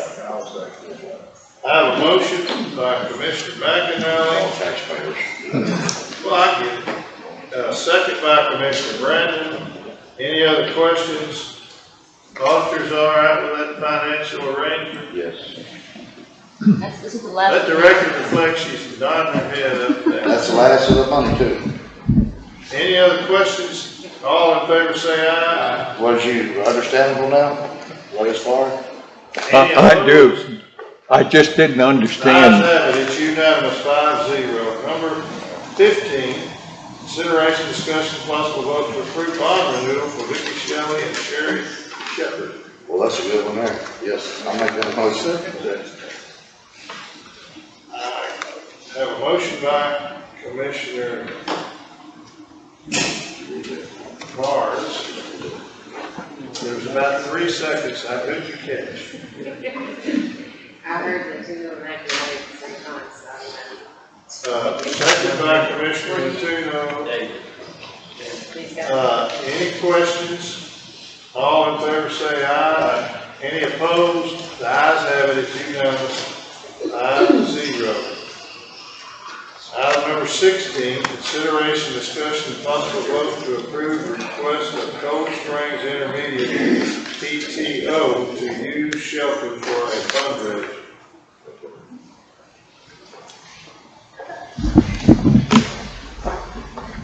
First question, I'm all for helping y'all any way we can, but I'm just curious why they're not using the facility over here at the high school. I remember it used to be the cafeteria, lunchroom, and had our senior prom there, and they redid it. I'm just asking. Yeah, with it being a bring your own beverage, it was kind of open to alcohol beverages and stuff. We weren't sure as far as what that would entail for the school. Did you hear me say we had our senior prom? I guarantee you, somebody spent the lunch bowl that day. Statute of limitations run on that. That was Yeah, 43 years ago.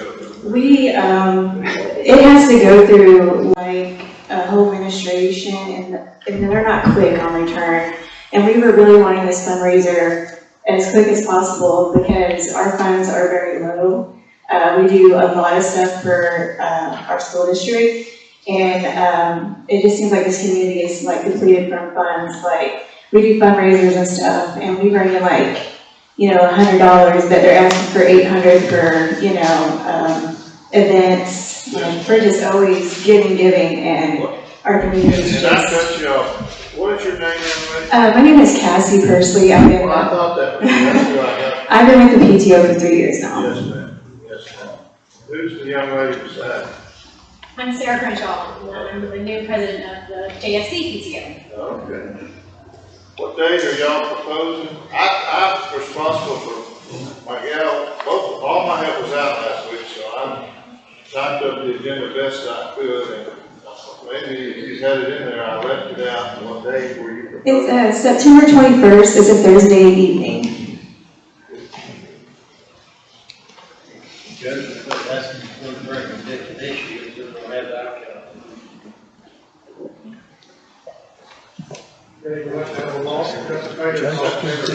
Yes, we do have an officer that will be there at the event.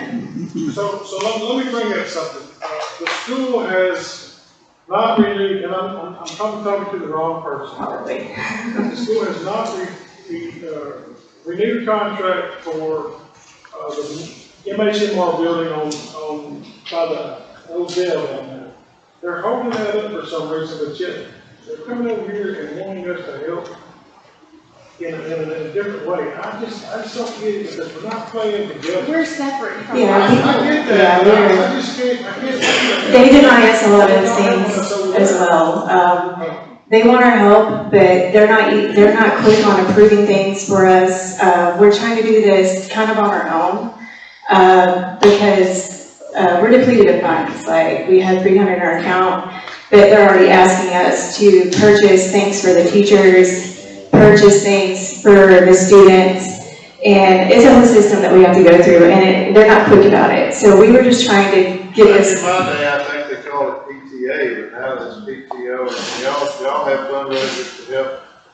Everybody's strapped in their budgets, and say the teachers need something to do, certain kind of special projects with the kids, and they turn to y'all to help raise the money to do. Can you give me an example of something? Yeah, I have a whole list of things that we do. Every 6 weeks we do appreciation for the teachers. We come in, we bring lunch, or we'll set up, we go in there and the coffees, they never have like coffee pods or anything like that. So we go in there and we restock everything every 6 weeks. We also have bought freezers because they didn't have freezers or refrigerators in their teacher lounge. So we went in there and we bought those big items for them. We also bought coffee machines for them. We had a wish list at the end of the school year for teachers to send in things that they needed for their classrooms. And these are like large items, like kidney tables, different math things for teaching math. We had just several.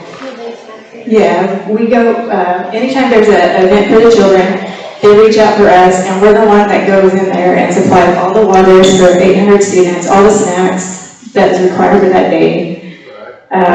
We also have been throwing like winter festivals. We are like a 70% in poverty level, the students are, and we thought we'd bring some joy to these low-income kids, so we do like winter festival, which is that we don't charge the kids for anything. We brought in like a train. We've done bounce houses, petting zoos with monkeys. Like we're going all out for these children. Y'all do things to make the child's experience a little bit more exciting, and you also help the teachers with some of the. I don't drink coffee, but I get, Yeah. I guess doesn't buy the coffee and Yeah, we really just want to show how much we appreciate the teachers by gestures. So let's talk about the event. What is it, a dance or what kind of The event, function is it? yes, sir. It is. It's called Designer Bingo. What we've already purchased. I am a business owner, so I have purchased most of the designer bags for the thing. It's just a big go. We already created an event, and there's like 200 women already interested in our event. And just ticket sales alone would bring us about, a little over $4,000. And that would really help our full year budget, because we normally run off like $3,500 for the whole school year. We try to make it work, and we do have businesses that will try to sponsor certain things, but lately we've been told no. The feed store is the only one that has been donating to us. No disrespect to you two, but as much school taxes that these retired folks is paying out here in school taxes, and then we've got to do something different. I just don't get it. I don't get the school board, expecting their teachers to do whatever they need to do in their classroom on their own. I just don't get it. We agree. So we're trying to help. Yeah, but we're just out there trying to hear the teachers. What's the total cost? What's the ask. total cost on that? All right, this stuff. The full shelter is $1,000. What's insurance? You got to ask Lonnie, are you renting the whole thing? Yes, sir, that was a. Both sides? Yes, sir. Do you know what their total bill is gonna be for September the 21st? Is that a weekend? It's a Thursday night. Weekday. Thursday night. It should be right Well, around. like half a day? Thursday, Friday, It would Saturday. be in the evening, 5:30 to 9:30. 5:30 to 9:30. 1,000, then they have to have the insurance and have to have the deposit. Yes, sir. So don't they get a discount because they're nonprofit? It's a nonprofit, I think it's like a 10%. 10%. Yeah, so. So y'all have some sort of insurance that covers y'all's. We do have insurance already. It's a $2 million policy. Yeah, so you just give us proof of that, you I wouldn't have have to go out and buy a separate insurance policy. And they had, my mother was on the PTO back then, I mean, PTOs. My daughter's still. It's been a necessity for years. Maybe the school ought to do it, but there's always something extra that you try to put in there to make the child, I don't know. So what would be the total cost? What could it cost? What would it cost? The same thousand, not right, well, 900 is 10% less than $1,000. They're asking for a waiver, and I think we have it within our power to save it. Why don't we just, put it in half? I'm gonna cut in half, and I'll have someone donate that. Is that a motion? Cut it down to $500? I'll have someone donate it. I appreciate you. Lonnie, did you hear that? You still gotta have your law. So you're gonna have your law enforcement and your insurance papers. Yes, sir. You have to get with Lonnie back there and the secretary Okay. to make sure we have that. Do y'all need this to sign? No? Okay. 500, the motion by Commissioner Mars, second by Commissioner Brandon. Any other questions? Y'all gonna put the sponsor's name up there, sponsors it? Yes, we will.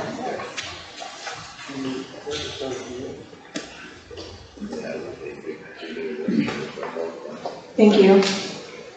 All in favor say aye. Any opposed? Ayes have it, it's unanimous, 5-0. Thank you very much, ladies.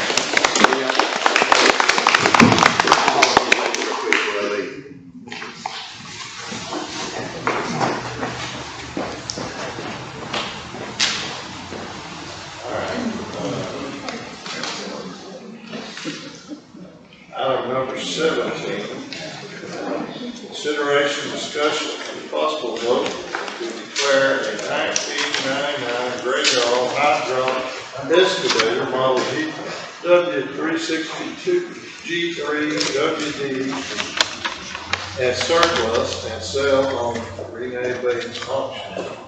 Minimum start bid on 4,000.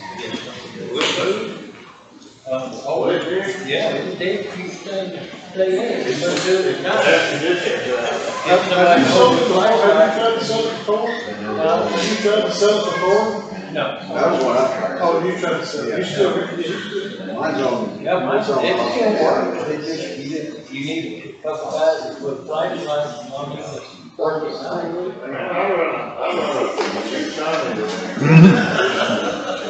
This little cabin, right there, over all the hydraulics. I just give me a ball thing and bust the windows out, that's what mine. Oh, they're already got. Oh, they're already busted. No, we took care of it. Is that the one you put the generator and had it in up there and tried? We put 3 low generators, 110, to try to make it work. I'll make a motion. Second.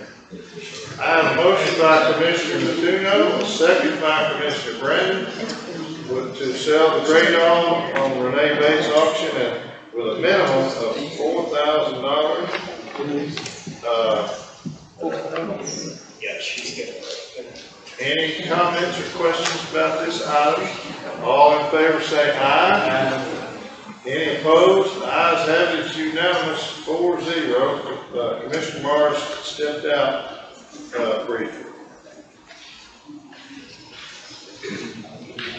Good times, yeah. 18, public hearing. Pursuant to section 364.12 Health and Safety Code on order prohibiting solid waste disposal in Sanderson County. And to hear comments on the proposed solid waste ordinance from any interested citizen who wishes to testify at the hearing on the ordinance. And I don't know if any of y'all have read the ordinance, but it prohibits creating a solid waste facility in anywhere but the designated area where there's already a current pending application in the southwest corner of the county. Yeah, I want to say something, Ms. Davis. This ordinance that we're talking about, actually we came up with it a while back. The judge went to a conference, I went to a conference in Waco to give attorneys on this issue. And what it does is when the landfill filed their application, we had no policy. So we had no say something. We've talked about this before in the office. What this does is, the reason it's coming forth now is after the judgment, and he talked to some people, we decided to go on and resurrect and bring it out so we could make one spot in the whole county available and then for everybody else. Follow me? So it's not a matter of giving permission or anything. We don't give permission to a landfill. That's strictly CCP. We've done everything that the county can do under the rules. There was no policy when that permit was applied for, so that's why this wasn't ever brought out. Jim Allison, one of the lawyers that spoke at the conference, and they had other speakers on it, and we go to these schools mainly to hear the updates on the laws, and you also have 254 potential different county judges and commissioners there that talk about how they have dealt with it in their county, and there's all different ways to skin a cat, so to speak, but the idea of passing an ordinance where at least where it was regulated, we had nothing here before, and you can't, once somebody has filed an application, you can file all the ordinances you want, but they're not bound by it. A lot of research has been done on that. Yeah, come on up, man, you can talk first. I was just trying to fill the gap until somebody raised their hand and said they want to talk. I could talk. My concern is if this is a pending application, we do not have a permit. So if this permit falls through, that ordinance should have already been in place to protect, so they didn't have to get that property back.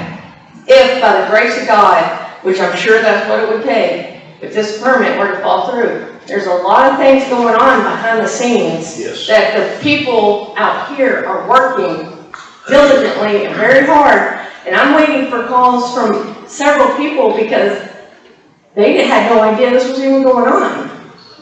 They're accruing land, they can buy whatever they want, that's fine. I can buy land too. But they're gonna weave it into that permit. It's a pending permit. You don't have to allow them to use any more land towards that permit. And that is your decision. That is something Well, that that's you true. guys can do. And Do you agree with the concept? That's what the speakers told me, told the crowd, that you can't pass an ordinance that it completely prohibits it. You have to designate an area, and that's why we're doing this. We can't say, you know, there's already an application there. We don't want it in y'all's neighborhood. We don't. But the application, man, the application's already been applied. I understand that. But we can eliminate the acres. And that's all we're trying to do. Well, that's what my concern is that an ordinance could have been in place a lot quicker than 2 years. You guys have known this since 2019. I came up here in 2021, and again, and again, and again, and again. I showed all kinds of information at y'all. I gave you links, I gave you copies, I gave you ordinances. All you gotta do is copy and paste. Because other counties do it, and they've done it in record time. I've talked to every debt cog there is in the state of Texas, and I know how they do business, and I know how y'all are doing business. And it's really, you're not advocating. You could have advocated earlier. You could have. There is different ways to skin a cat. Wasn't the application already pending though, regardless of whether we did it a year ago or now? The application was pending before I ever met you. Well, we The horse was already out of the barn, and they're kind of like grandfather. Now, they may not get approval, and if they don't get approval, this area, that if we pass this ordinance, is going to be where you can do it legally in Sanderson County. The next guy that comes along, he's limited to this area.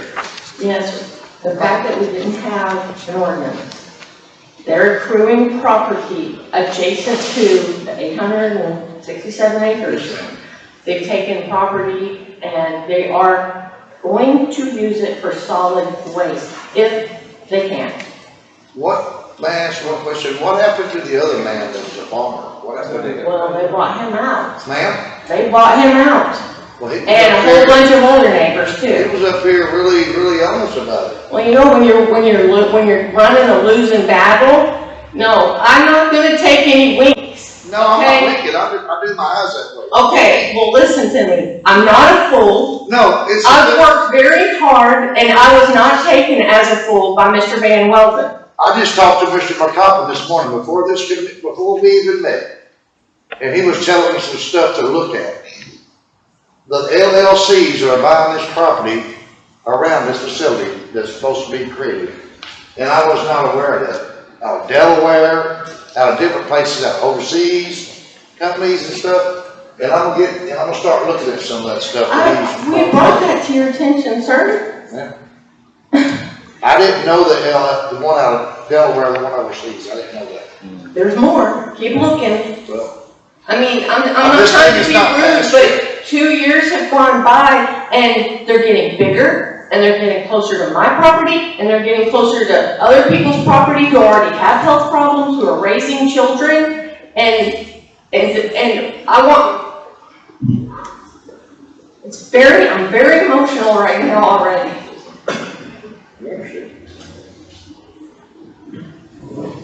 We could have made some changes. We could have put an ordinance in. Instead, 2 years have gone by and they've accrued more property.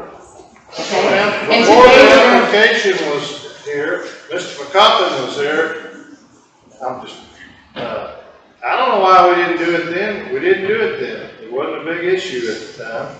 But we need one now, and that's what we're trying to do. What we're trying to say, Ms. Moody, is when the day they put the application in, there was no policy. I understand There was that. no regulation, nobody did anything. So in that 2 year period of time, we've been going through, looking at regulations, looking at stuff, coming up with policies that we're here now to do. There's not that many counties in the state. I have a hard time finding counties in the state that actually have this policy. There's only two. And there's only one debt column, and they got one solid waste deal. I'm sorry, catalog, I talked, yes, I've talked to Austin, I've talked to him, okay? So, but what I'm saying is, 2 years or 5 years, this policy would have had to have been in place before they filed. Okay, I think you misunderstand my point. I realize that. I do understand that. Time has passed and we have not put in an ordinance in this county to protect anybody else or us if that permit fails. That's what we're doing now. That's what. Now, I understand you're doing it now, when this man is coming here and he's gonna ask you to vote on accepting his land before we get to vote on our ordinance. That's what is set up in the agenda. That doesn't mean it's gonna go. I'm not saying it's gonna, but we're just now voting. And he's here and he's got more land. So, here we are. I've been working really, really hard. I provided y'all with a whole bunch of information. I spent years of my life dealing with this, to a lot of disappointment. And I'm still here. But I have to fight for my property and for the other people's property. And I'm here to encourage y'all to please continue to help us fight. Precinct 3 is in a very vulnerable situation, and it has been. Okay? We're the people who make it a better place. Can I ask you something? And I get your passion here, we've talked numerous times before everything. Have y'all taken this same passion and gone to the city council in Cleveland to express the same sentiment over that Burlington ordinance going right We down? can't do anything about that, sir. That's not in our county. But you can put your input into it just as much as you can in here. I can't do anything with what Montgomery County and Liberty County are dealing with. I know Matt Gray, Commissioner Matt Gray. I know Ed Reinhardt. We worked our butts off to try to consider and to think of all different avenues. My hands are tied. Can you do anything over there? Can you do anything quickly? But can you? I'm trying to. Okay, I can only bite off big chunks at a time, but that one ain't one that I can handle. Wasn't Mr. Reinhardt involved in putting them ones in Montgomery County? Several of them. Yeah. Yes, and he knows he made a mistake too. So some people know when they make mistakes, they own up to it and they try to help Yeah, others. I make a lot of them, and I do too. We're here to help. We don't, I particularly don't want landfill here either. I really don't. I wouldn't want it in my backyard. Yeah. I just want a couple points of clarification. I guess you were through, Miss Moody, right? I Just got to go over. That comment's over. Tell everybody your name again, sir. My name is Carson Combs. Yes, sir. Yes, sir. So you representative of landfill who was asking for more land. He declined. We're given this opportunity to discuss. He declined to talk in open. Yes, sir, but you did, He's on the agenda. right, but you did offer him that time, yes, sir? Yes, sir. Okay, You're right. okay, That's just a right. point of clarification, yes, sir. So, the hearing closed, the representative will speak, and then you vote to either approve or deny or table.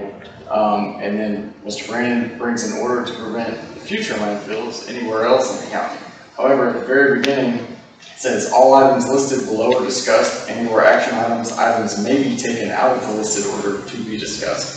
So can we discuss Commissioner Brandon's point before? I don't want to saddle him with it, but it is in his precinct, so I drafted the agenda and I put. Fair enough. I know it looks like. Okay, well, then, He's got Mr. big Walker, time. can you bring it ahead of the request for the expansion? You mean the order and how we do this? Yes, sir, it does say items may be taken out of the listed order to be discussed. Yeah, you can. But they asked to be on the agenda, they're gonna get considered, and then we're gonna decide whether we're gonna pass the ordinance and whether it's gonna have just the stuff that's in the original or this additional piece. Okay. Just because he asked to be on the agenda doesn't mean he has anybody's support. I get that, so will you be voting on that today? Yes, sir, absolutely. May I talk, Judge? Brother McCoppin, come on up. Give us an explanation I don't remember, Judge, actually, to tell you the truth. I understand. Old age. Old age. Now, I did do some research on this, and I'm not an attorney, but I read 361, 364, and I agree with what you and Commissioner Brandon are saying, that that's what is in place, but the wording that was in the newspaper was about that track. I forget what it is. It has a number tack. I put the abstract of the survey, the abstract number of the survey that's in, and I forget. Yeah, I forget exactly what it is. I can tell you what it was. It was in the newspaper, and it said that the tract was 832 acres. And I went and looked at the permit that was on PC, or Peach Creek Economic, Environmental Park. I looked at a map that I had in a file, this 86743, in the Samuel Lusk survey. Yes. Abstract number 196, San Jacinto County, situated west of the U.S. Forest Service Road 201 and north of J. Harper Road in southwestern San Jacinto County, Texas. Referred to by San Jacinto County Central Appraisal District as tract number 149.1, account number R47429. 832.43 acres or something like that. Could be. And that was what was in the newspaper. But like I said, I have had this is the front page of the permit. I'm not throwing nobody out of the bus, but whoever did the newspaper thing, it's conceivable that they transposed the digit. I think I drafted the newspaper, so I guess I might have transposed. The permit says 632 acres. It ain't got nothing to do with the permit. I know. I'm just saying. That's how much land they own there.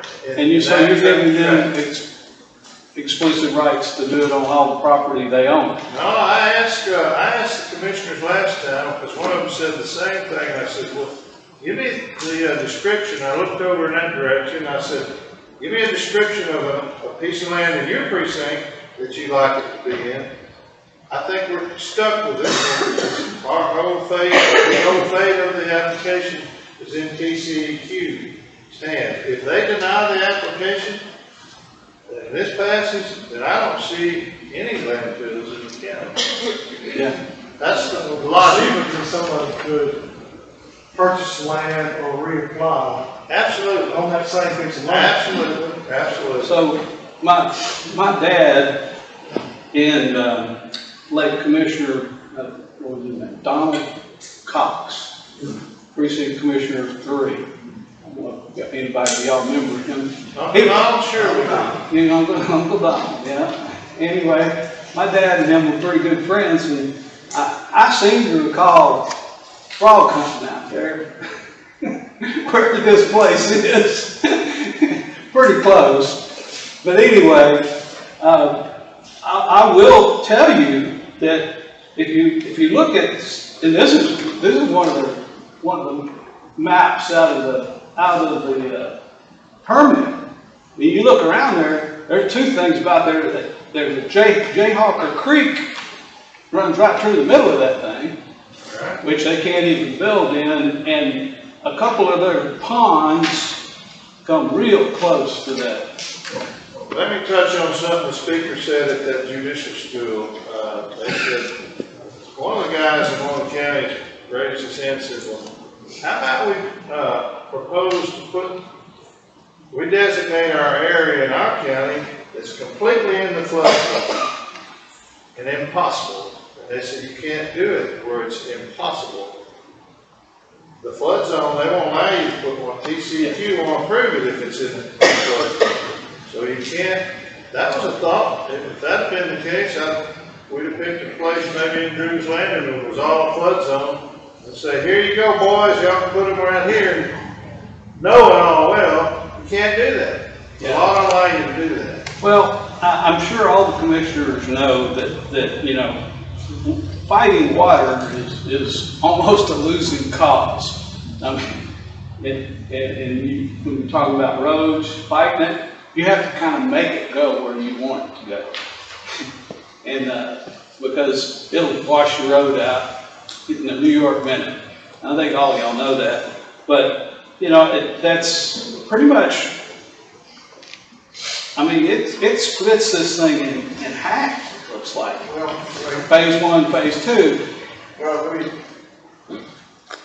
I see where you're going, and this is not the first time this conversation has been had, believe me, that was discussed way back, you know, about it being in floodplain. FEMA came out and looked at it, and it's just enough outside the zone A that it's not impacted on both streams. Gonna bend down that road. Well, anyway, I just wanted to point out the fact that my major point here was it looked like what was published in the newspaper was bigger than what the permit is actually saying, and I'm not sure exactly what they're asking for on this new part, 189 acres, I think it's labeled at. We're gonna get to that in a minute. I think, the way I understand it, when this thing first came up a year or two ago, there was a lot of concern about right now the proposed access is on Ray Jack Road, I think, which houses and things around there.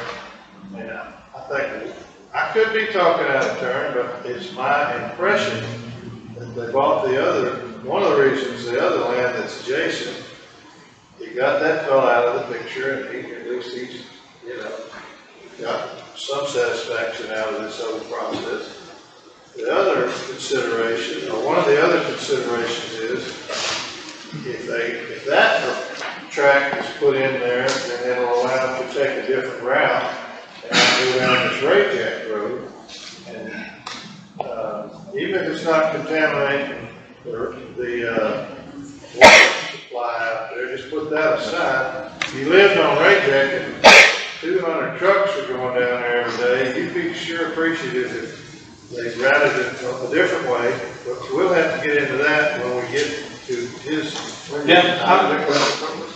Kind of expand on that. How many people were on the TCEQ public hearing call for the two of them? How many people in there? I know you were. I would. Okay. One of the major concerns that came up on both sides, I even wrote my letter, TCEQ about it and everything, had to do with the road because the current route was going, they couldn't use 201, so it was going to go down J. Hopper to Ray Jack, and they came in and said, we'll give you $70,000 for the Ray Jack. We'll give you that bill. But that was the biggest point of contention was all these trucks going down J. Hopper and Ray Jack Road. I think what we're going to find out today is that's the reason why we got the problem.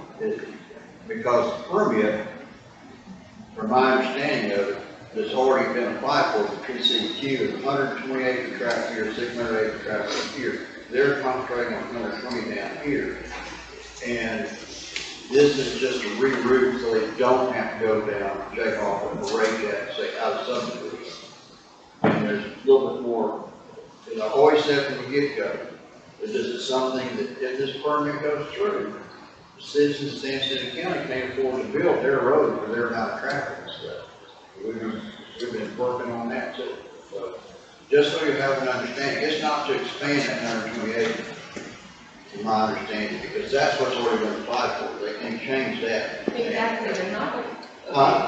I'm sorry, I don't want to speak out of turn, but some things are being said that aren't actually factual in this hearing right here.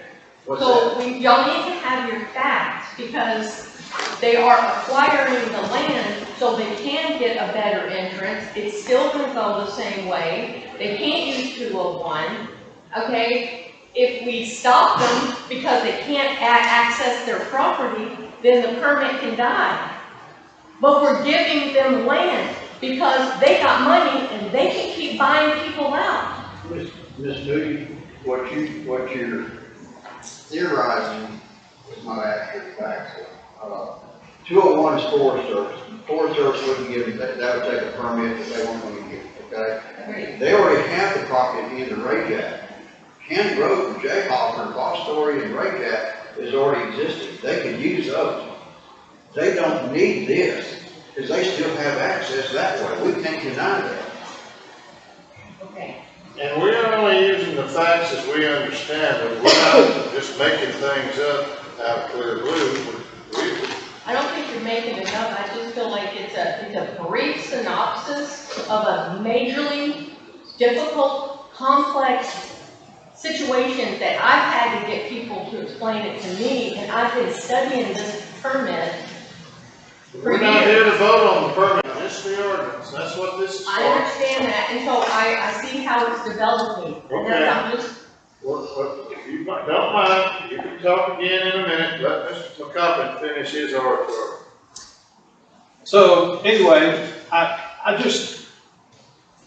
mean, the further south you go, you get wider in the floodplain. I mean, seriously, so you start moving some of that property that they've recently, I'm gonna say, I don't know.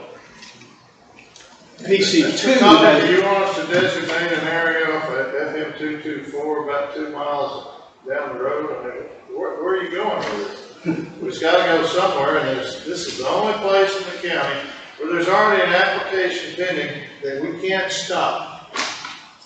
you can not add more to it. No, we're not even talking about adding more to it. I think No, that's on the agenda. I know that, but we're not, you can't say that we're gonna add more to it. Okay. He's trying to convince us not to, and we get that. Okay. We're gonna listen to what the fellow has to say. He may have a really good reason. Well, I'm affecting, 47 houses because I'm gonna be driving all these trucks down Rayjack. If I get this other, I can go this other way and I won't be affecting the 13 houses or whatever the facts are. I haven't heard his pitch, but I'm gonna listen to it with open ears, just like I listen to everybody else. I haven't heard what he's had to say either, but I'm just saying that it seems like to me if you add more to it, you're gonna have to go back to the drawing board and republish in the newspaper and all these other things. I don't know, I'm not an attorney, I'm a judge, but if you change the numbers, Change language. change the language, Well, I'm sure they'll have to go back and read. I'm talking about the county, You'll have to. for this permit, for this, CCQ to the county. for this ordinance today. If you're gonna vote on it today, if you don't vote on it, Did you just publish what I put out here? I'm gonna read what I got here for the public notice.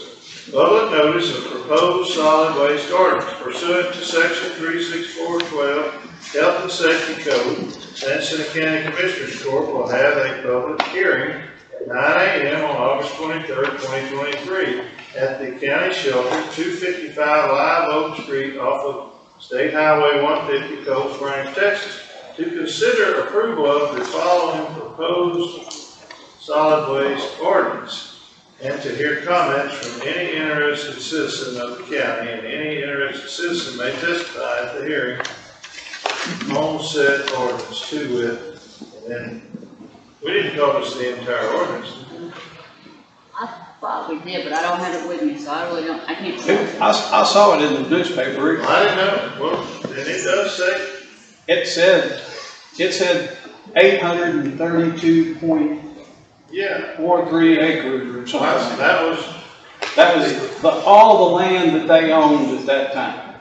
And that's what I say, I think what we'll find out a little bit is they would have to go back to GCQ and amend their current application to go through the process as the property owner, whether we move it or not. Yeah. But if y'all don't, if y'all still restrict them to the land that they owned at that time, they won't be able to go forward. Sure they will. They can go forward with what they got. They'll just go down Jayhawk and Rayjack, because that's where their property is. Well, I mean, on the next hand, who's to say that they can use a road on their land, and that's not considered landfill, is it? Wouldn't you want to use the road on the 180-something acres? Wouldn't you? Is that considered to be a landfill at that point? I mean, just I don't because know. the road?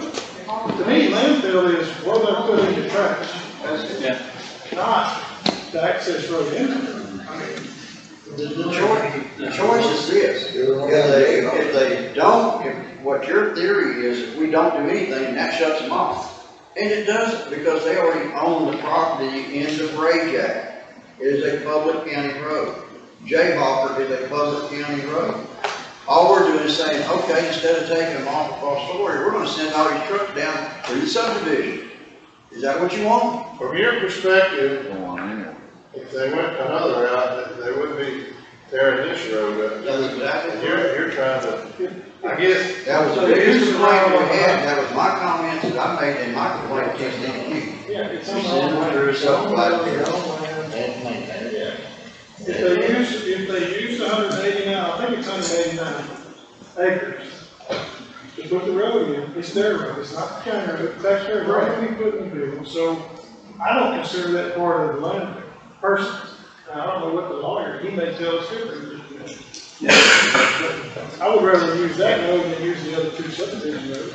Anything else?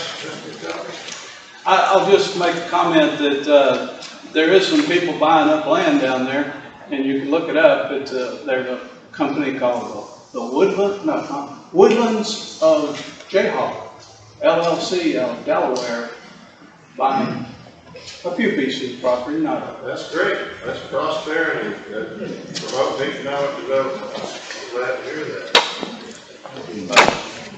Young lady, any more comments? Me? Yes, ma'am. I am asking you not to vote on his proposal until we vote on our ordinance. And I ask you to please vote for the ordinance. For the ordinance? For the ordinance? Well, for it to be, to block, you know, to block any other property from being used as landfill. I'm confused. Okay. You don't want to add it. I got you. I'm sorry, did I misspeak? No, I think we understand. What about you, young man, beside it? Anything else? I second that. I mean, why? Yes, sir. So you're gonna have somebody come in, We're gonna allow him to speak. and then I guarantee you, We can't, we are gonna vote on it. You're absolutely right. Brother Sweeney? Just one question, that the roads and the permits. You can comment, this ain't no question and answer though. Okay. Go ahead. No, it's just something that Mr. Brandon asked me a long time ago, and did you rewrite, or part of that, the load capacity restrictions of those roads in our county? You'd asked me about my trucks, how heavy they were, and that we were gonna put some. So we've had a lot of discussions about the load capacities and everything, and that's an issue. Mark Wood and I, we've been doing this for several years now on Butch. And that was one of the things that comments that I made in the onset of this, like I said before, we can't afford to build this road for that kind of load of water. It would have to be, on somebody else's dime. So to answer your question, no, there is no load restriction. Nothing more protection, nothing more. Period. You cannot restrict.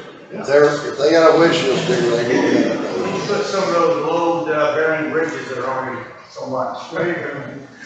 Scares me off, and up that weight on that. Brother Rogers, you got anything you need to say? You look like you were just hossing to say something. This guy? Yes, sir. Oh, thank you. Anybody else? If not, that'll conclude the public. Mr. Sullivan, did you want to talk at the public hearing? I wanted to talk on item number 19. All right, that shall conclude the public hearing. Thank you for everybody's comments and participation. 18, public hearing, that concludes the public hearing. No, wait a minute, I take that back. There's one more thing I need to do, and that's read it in its entirety.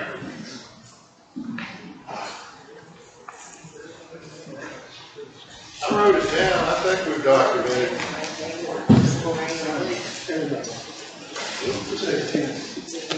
What? Every subdivision I've ever been in, Sign in. Everybody. There's no law that says that might be the practice or something. I don't ever make everybody sign in. We have public hearings on the budget every year, and I've yet to do that. All right, at this time, before I conclude item 18, I'm going to read the proposed ordinance or order. Order prohibiting solid waste disposal in San Jacinto County. Section 1, general provisions and findings. Whereas the Commissioners Court, San Jacinto County, Texas, has both the responsibility and authority to protect the public health, safety, and general welfare by prohibiting solid waste disposal in the unincorporated areas of San Jacinto County, except for those areas designated as solid waste disposal sites pursuant to the authority of the Texas Health and Safety Code, Section 364.12 and 363.112, and whereas solid waste disposal, especially the disposal of solid waste landfills, is an activity that has high potential to negatively impact the health, safety, and welfare of any community. And whereas the Commissioners Court believes and hereby finds that further development or establishment of landfills in certain areas of the county would constitute an unacceptable risk and threat to public health, safety, and welfare for the reasons stated below, among others, to wit, Commissioners Court finds that the presence of solid waste disposal facilities in general may negatively influence property value. And the Commissioners Court further finds that solid waste disposal activities in the county could hamper economic development. And the Commissioners Court also finds that substances contained within a landfill, especially in a hazardous or industrial landfill, could escape into the air or waterway, including subsurface waterways. Significant threats to the public and safety and welfare exist. Section 2, definitions. The following words and terms, when used in this court order, shall have the following meanings unless the content clearly indicates otherwise. Industrial solid waste resulting from and incidental to a process of industry, manufacturing, mining, or agricultural operations. Municipal solid waste resulting from or incidental to municipal, community, institutional, or recreational activities, and includes garbage, rubbish, ashes, street cleanings, dead animals, abandoned automobiles, and other solid waste other than industrial solid waste. Solid waste, subject to the limitations of 42 U.S.C. 6903-27 and 40 CFR 261.4A, garbage, rubbish, refuse, sludge from a waste treatment plant, water supply treatment plant, or air pollution control facility, or other discarded material, including solid, liquid, semi-solid, or contained gaseous material resulting from industrial, municipal, commercial, mining, and agricultural operations, and from community institutional activities. The term solid waste does not include solid or dissolved material in domestic sewage, or solid or dissolved material in irrigation return flows, or industrial discharges subject to regulation by permit under Chapter 26 of the Water Code. Number 2, soil, rock, sand, and other natural or man-made inert solid materials used to fill land if the object of the fill is to make the land suitable for the construction of surface improvements. 3, waste materials that result from activities associated with the exploration, development, and production of oil, gas, and other geothermal resources or substance or material regulated by the Railroad Commission of Texas, unless the waste, substance, or material results from activities associated with gasoline plants, natural gas liquids, processing plants, pressure maintenance plants, or pressurizing plants, and is hazardous waste as defined by the EPA under the Federal Solid Waste Disposal Act as amended by the Resource Conservation and Recovery Act, and B, does include, and we're talking about solid waste, does include hazardous substances. Next definition, solid waste facility, all contiguous land, including structures, appurtenances, and other improvements on land used for processing, storing, or disposing of solid waste. The term includes a publicly or privately owned solid waste facility consisting of processing, storage, transfer, or disposal operational units such as one or more landfills, subsurface impounds, or a combination of units. Section 3. Areas, approved areas for disposal of solid waste in the unincorporated areas of San Jacinto County, pursuant to the provisions of Section 363.112 and 364.012 of the Texas Health and Safety Codes.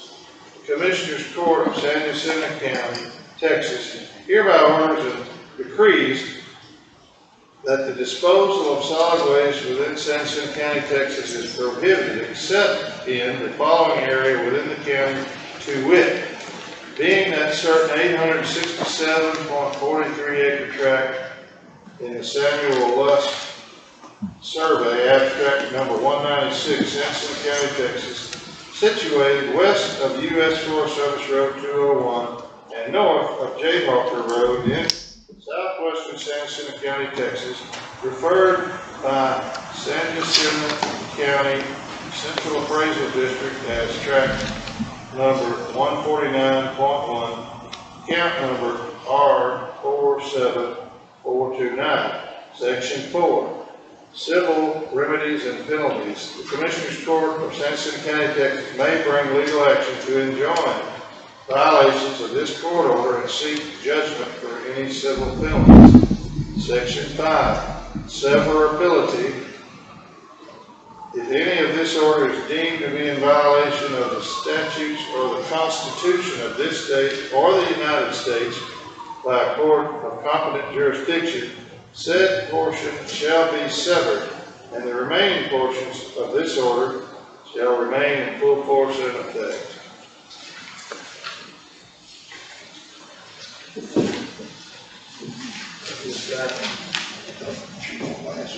That's what you call a reading of the ordinance. That's what they do in the city. All right. Now, I'm sorry. Go right, Ms. Moody. Yes, ma'am. So does this ordinance mean that do I understand that if this permit falls through, is this property still an area that they could reapply? Yes. Only area in the county that you can do this. That's what it means. If we pass this, then that we will have designated this tract of land as the only place in the county that will tolerate it. If it fails, I suppose somebody would be free to try to apply again on that same piece of land. Okay. So after some questions that I was voting for this, I want you to vote for an ordinance that doesn't designate it there. Okay? If this fails, if this falls through. What would probably have to happen, Diane, is if TCEQ does not approve the permit, okay? We have no control over this, that's strictly TCEQ, okay? Yeah, we got that, right? Now, if TCEQ does not approve the permit, then the question would then become, okay, if ABC landfill wants to come in, but they want to put a landfill in a different part of the county, could we come back and redress this and do away with this section here and move it someplace else? No, I think what she wants us to do, if I put words in your mouth, I want you to chastise me, not severely though. I mean, I've been working on. Let me finish, please. So I think what I got out of what she said was she just assumed we not approve the ordinance at all and hope and pray that TCEQ does not give them a permit, and then come back and make another one of these. We're gonna do one somewhere because we wanna have some control. So what community would you suggest that we No, I'm put in? not saying that, I'm saying contingent on this permit. We Well, that don't goes- have an outcome for this permit yet. I agree. We don't have an outcome, just like the judge said a while ago, we found out going to talk to these lawyers and everything. We can't designate no place in the county. We gotta have someplace. So this is the one place. So are you suggesting that we don't approve any ordinance today? But yet, 15 minutes ago, you were chastising us because we hadn't already done it. Yes, I So understand that. what area would you have had us do it? I'm sorry, sir. I must have spoke out of line, right now. I'm sorry that I made another comment. I have to leave actually, and I'm stressing out because I want to be here for the vote, and I Yes, have to ma'am. go. Yes, I have an ma'am. emergency and I actually have to leave, so I'm stressing out. I'm sorry about And it's not that. your fault. Yes, ma'am. We just want to make sure we understand what it is you want, that's all. We do value your opinion. Well, Believe me. I'd love to be here for his presentation, but I'm not going to hear anything. Mr. McCoppin's got it on tape, you can listen to it later. Well, I pray that y'all make the right decision.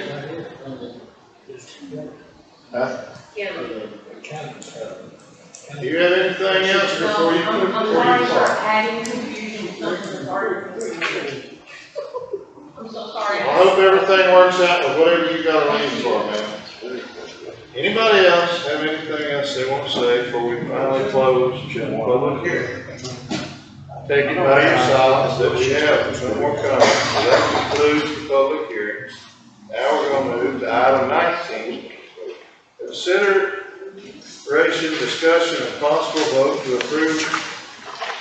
to consider approval of a request of, I think I typed exactly what the letter said, of Ward A. Yerger III, DC-2, to add 189 acres to an area proposed for approval to conduct solid waste activities in addition to the area designated in the proposed solid waste.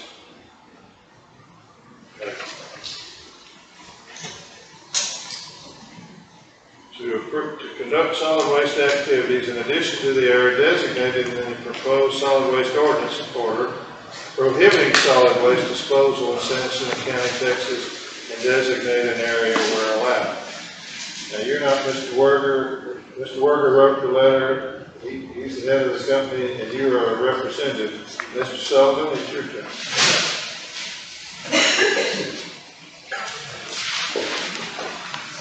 Mr. Brock Master might help. And while you're getting ready, there's been some comments that made that do give me a little pause, because we went and advertised and we've said it's gonna be this area, period. And so I'm not sure if we would be of the opinion to add another piece to it, if we shouldn't, in all fairness to the community, start over and republish this thing, because they didn't know we were talking about this tract here. If that makes any sense to you. But I'd sure like to hear what the benefits would be to the whole situation in the community if we added another 189 acres. Okay. I also have copies of maps to hand out if I might do that. That'd be great too. So what else are the posts? I have about 20, 30 copies, so whoever wants them. That's fine with me. We only need 5. You have the rest of them. Make it 6. You good?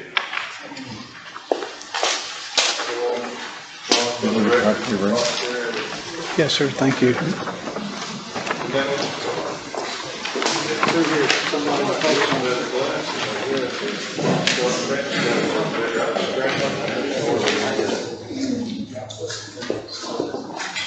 You ready for me?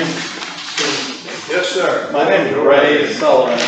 I work with PC2, so I work with Mr. Yerger on this project.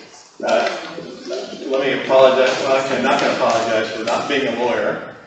I'm not an attorney, and I'm not the project engineer who couldn't be here. But I did want to explain why we made this request. This item stems from a letter that we wrote to the commission asking for property to be added. Let me back up just for a second, give a little bit of history. You're talking about TCEQ, is that when you said commission? I'm sorry, no, to you. Okay, yeah. A little history. My colleagues have owned about 2,000 acres of property in San Jacinto County since 2008 that they've used for forest production. They submitted an application to TCEQ in August of 2019 to use 636 acres of that 2,000 acre tract for a municipal solid waste landfill. There have been 2 TCEQ public hearings, one I believe in September of 2021 and one in March of 2022. TCEQ issued a draft permit in January of 2022. So that draft permit has been issued by TCEQ. There's still quite a bit of process to go before anything is approved or denied. We have tried to pay close attention to the public comments and talk to a number of the folks in the room here today. It did seem like many of the comments stemmed from concerns about road access and the quality of the roads leading into the facility. The initial plan was to use Jayhawker and Rayjack to access our property. I believe that's the way that the timber operations have provided access for their activities there. Since these comments started coming forward, my colleagues and clients have acquired 189, actually more than 189 acres. The area 2, the area 2 here, area 2 items is, I believe, the Van Weldon farm. And then if you go down to area 3, there are a number of other properties that we've acquired. The purpose of those acquisitions was primarily to provide direct access to Fostoria Tram Road. Again, we listened to the community about concerns about traffic and the quality of the roads on Jayhawker and Rayjack. So we have a plan in place that we will be submitting to TCEQ in just a couple of weeks that will change the boundaries of our application somewhat, but also add a different access road. If you look at there's a white outlined dash road starting down in area 3. Our intention is... I can't read that. What road is that? There's not a road there yet. Oh. Okay, because I was trying to find it here and I couldn't find it. So go ahead, sir. What we would like to do in order to, again, minimize the traffic on existing surface streets and try to minimize the impact to some of the neighbors is to come in on the newly acquired property that we have purchased, to come in directly off Fostoria Tram Road and then come up through the Van Weldon track and then on into our existing permit boundary. So that's the 189 acres that have been acquired allow us to come in on Fostoria Tram. And frankly, so the 189 actually touches Foster Tram? Yes, sir. So my question is, area 2, both area 2s were Van Weldon's track? I believe so, yes, sir.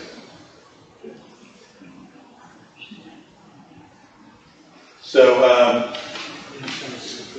we are requesting in the letter and this agenda item the ability to add that 189. We're asking for that.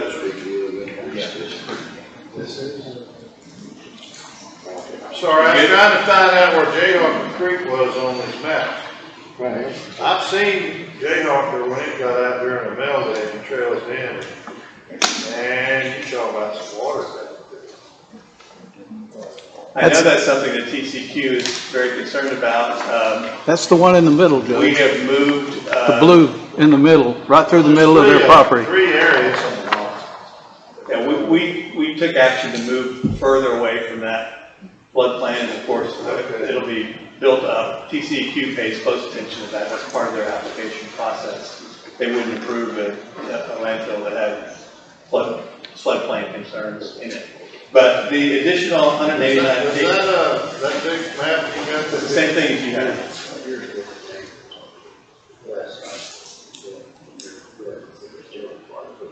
I've seen that, but I don't have that. It looks fun.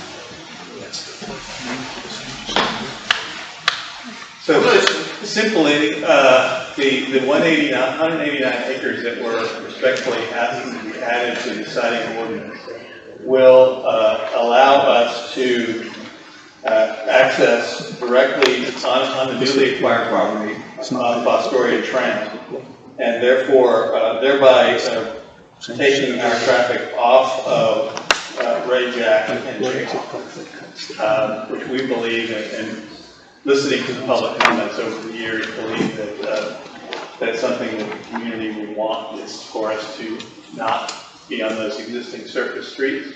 And that was the basis for making those additional property acquisitions. I will also add that... so there was complaints about using Ray Jack, and y'all trying to respond. Yes, sir. I mean, and try to appease those people. Yes. And about going this other tract of land. So,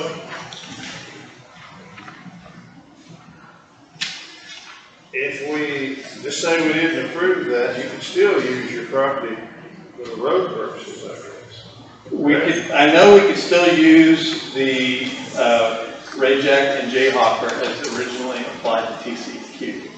Again, not being an attorney, I don't know what impact this could have on the ability to use additional. Did I hear someone say you were going to amend the application with TCEQ and propose that instead of going down Ray Jack, you want to go through another route? Yes, sir.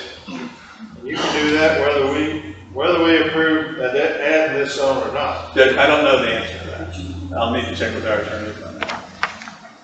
Well, you may not have the inclination, but so I am an attorney. I'm pretty sure it doesn't matter where you build the road. They would be foolish to deny you the right to move to an area, a road that is less intrusive to the community. Yes, sir. I think the reason that we're asking for the additional 189 is to make sure that that is not an issue.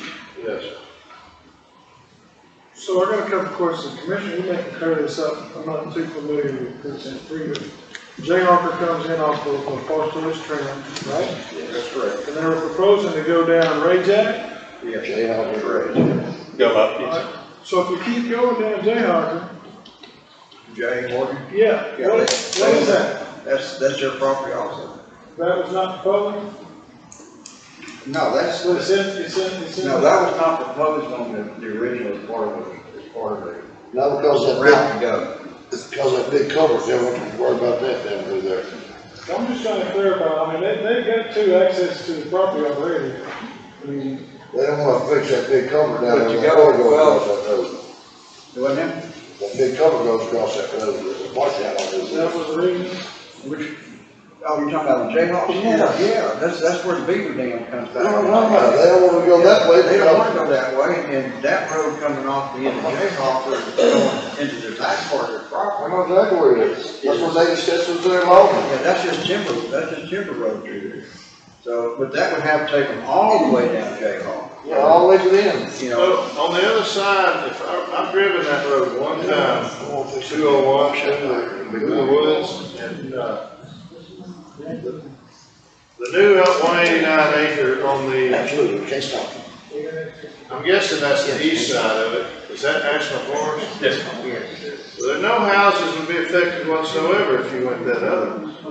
At least as far as getting to Fostoria. With the amount of trucks that go through. You all know the community better than I do, I believe that's right. That would give increase your area, what you're talking about. Yeah. Because this is 201 here.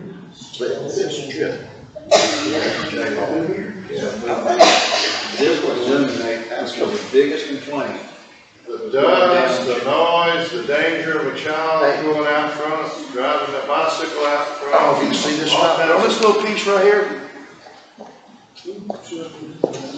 Did you own that little piece? Did y'all already own this piece right here? In between them two black lines? We own, the original boundary where that red outline is, so the one that. It's got like two black lines around it. Yeah, yes, sir. Y'all already owned all that? Yes, sir. So did y'all purchase it from Van Witten or what? No, I believe that is part of what we had, the original application that had been owned for quite some time. I believe that is a route that we've been using for the logging operation. So that is that not portion of the county road? It's in red? That was part, that was in the red, was going from part, but to Ray Jack. That's Ray Jack. This is. I'll show you what I'm talking about. Yeah, you're not showing me that. Oh, a lot of red. That ain't Ray Jack. This is Ray Jack here. These two lines. You don't want to use this? That here, that's Easy to read. that's Ray Jack.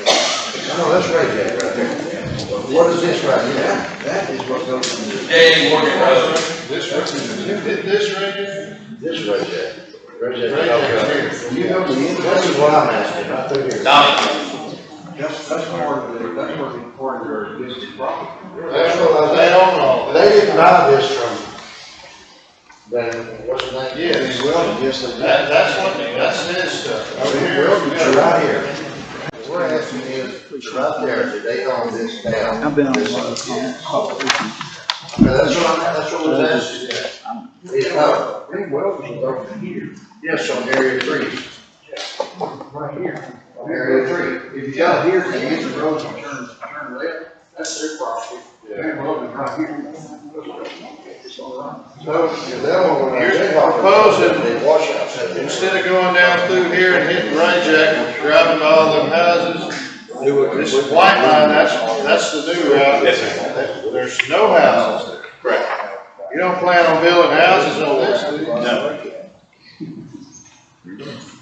That seems like a no-brainer to go that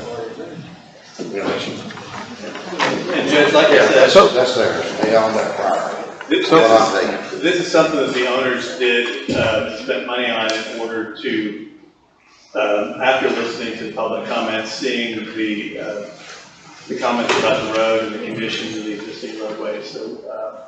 Well, it may help your, application if you admit it. They may say, well, you know, it's not affecting any of the community directly as far as traffic if we let them go this way as opposed to, that's kind of a pretty good faith gesture if you ask me, but no. What about phase 2? This is their property. You have any information on phase 2? I just have what's Access? in the application on here now. I just have the application. The application as it's been presented in ECQ is the only thing that's on there. Yeah. They're gonna use the same access for phase 2? I don't know the answer to that. But I mean, you gotta go across that creek. It's a pretty big hole. Judge, this isn't part of this, this item per se, but we're also talking with some of your colleagues about funding some of the road improvements on Fostoria Tram. You know, funny you mentioned that. I know when y'all first showed up here, you promised to give $75,000 to help work on the roads. I don't know if that ever actually happened. It hasn't because, first, there hasn't been work to do yet, as I understand it. Second, if we, I believe that was for Ray Jack. If we don't use that road for access, then that money can be spent elsewhere. And we're looking at trying to help with improvements to Fostoria Tram. Well, that'd be good, because wherever they're driving, it's gonna tear the road up. Some of the areas, I think you use federal money and grant money to fix some of the areas. What we're talking about, going in there is been working on this facade for a while, we're talking about over $2 million. Carry the weight. So that's it. If the citing ordinance is changed, it'll be clear that we can use these new properties for access. If not, again, I'm not a lawyer, I've got a question on whether. When you hit Fostoria, they're gonna turn right. Right? When you come off 17th, if they come up 17th. They're leaving. If they come up 17th, you're going to Story, you're gonna turn left. And they'll go down, say half 201 and turn right. Then you just dump your load in the landfill and you're leaving, and you come out and you hit this Fostoria, you're gonna turn right. Right, take it 105. And which way this truck's going? That was one of the questions we had, because according to the plan, they were on the east side 225. Oh, really? So we go through that, the thing is, coming in, if you're bringing truck in from Splendora, Whichever way they're not going, that's where I think I'd spend my federal money. well, no, I can. Can you? Yeah. That's one of the. Unless it's this right here, all this. Continue without this. Especially now further to the north. It's gonna be all done in Splendora, you're gonna hit, come off 59 there. That's the reason there's no Andy, you don't come in that way. They're going all the way to Cleveland, coming up 17. This is all the 2000, they had this thing.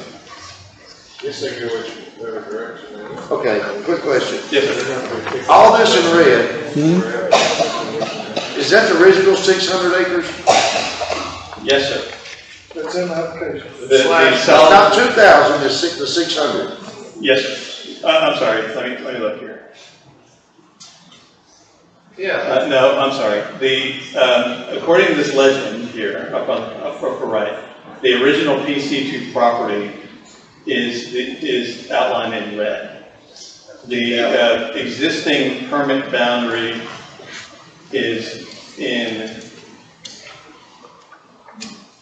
green, but I'm not sure that's right. Well, it says existing permit in green, 636 acres. Yeah. Yeah. But that's in two phases. So, but that was in the original permit. That's in the original deal. 636? Yes. And areas 2 and 3 is what they're wanting to add. Yes. So where exactly does our field notes that we put into ordinance convey this money? Our bill notice conveyed, if you read the deal, conveyed down Fostoria, north of J Hall.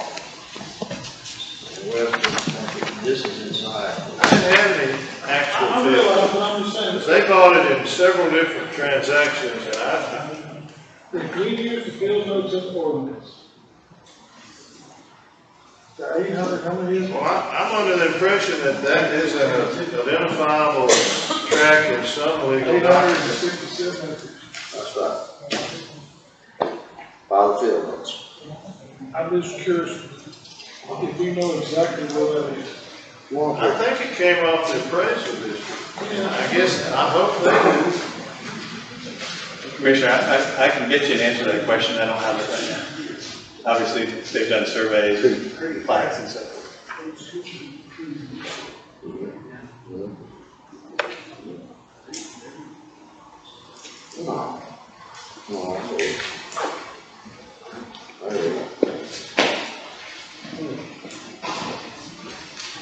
So again, our goal and the request for adding 189 is to allow that newly acquired property to be used for direct access from the Fostoria Trail. Okay, my question is, this is solely my question, I'm a taxpayer too. If you're just gonna use it for a right of way, well, you already own it. Why would you need it in ordinance?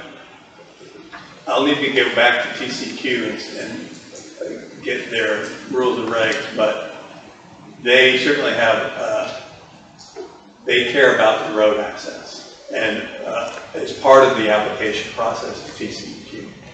But if we didn't approve it and you own it, you still want to build the road and you apply and say, hey, I want to build the road right here. Your business.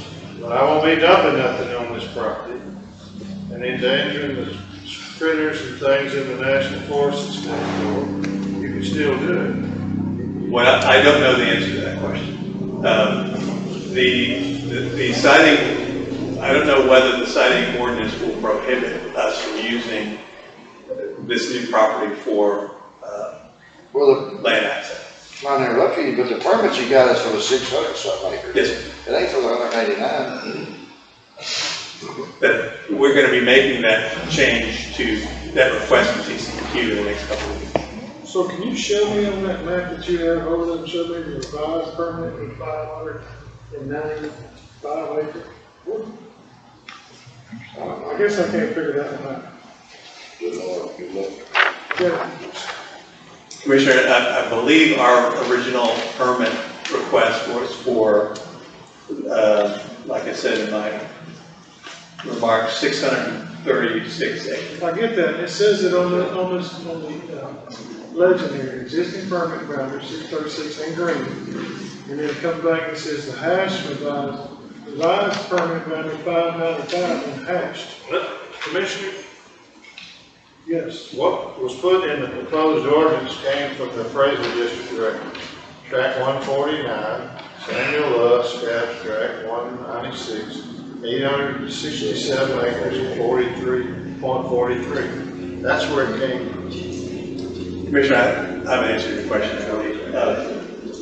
We will be making an additional, as part of this revision, including this 189 acres of TCEQ, we're going to shrink the boundary a bit on the west in order to get completely out of that pipeline easement. So you see where the green stripes are, touching that dotted black line? Yes. That dotted black line is a pipeline. We want to not be in the footprint of that pipeline. So we're going to be shrinking that So down. you're shrinking it from 630 to 500. Yes. You're cutting off that. I just added that stuff. Cutting off this piece right here. But even though that's in the permit, the green is in the permit, maybe you didn't hash it. The easement that you applied for, that's in the permit, it goes around the Van Weldon property, is not hashed in green. That's correct. So is it in the permit or not? It is not currently. We're going to be making an amendment to the permit to TCEQ for both. Not the property, the easement. You say you bought the easement, right? We bought the property. He won't be doing it if we don't approve it. He won't be adding the 189 to his application. I realize that. I'm trying to figure out if this easement was in the application that goes, I don't know if it's Van Weldon's property, it looks like to me it had to be a portion of Van Weldon and the bought to begin with. At the end of the road? Yeah. Where they shared. So was it existing easement on the road? You have to go back to his deed, like that. So it doesn't matter.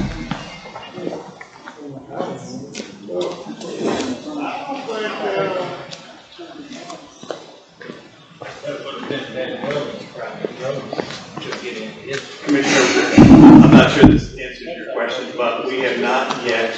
But there's a block right there on the left. Left. If you We've look not at yet the applied block, to TCEQ to add that. who wants that little block right there where that easement goes to?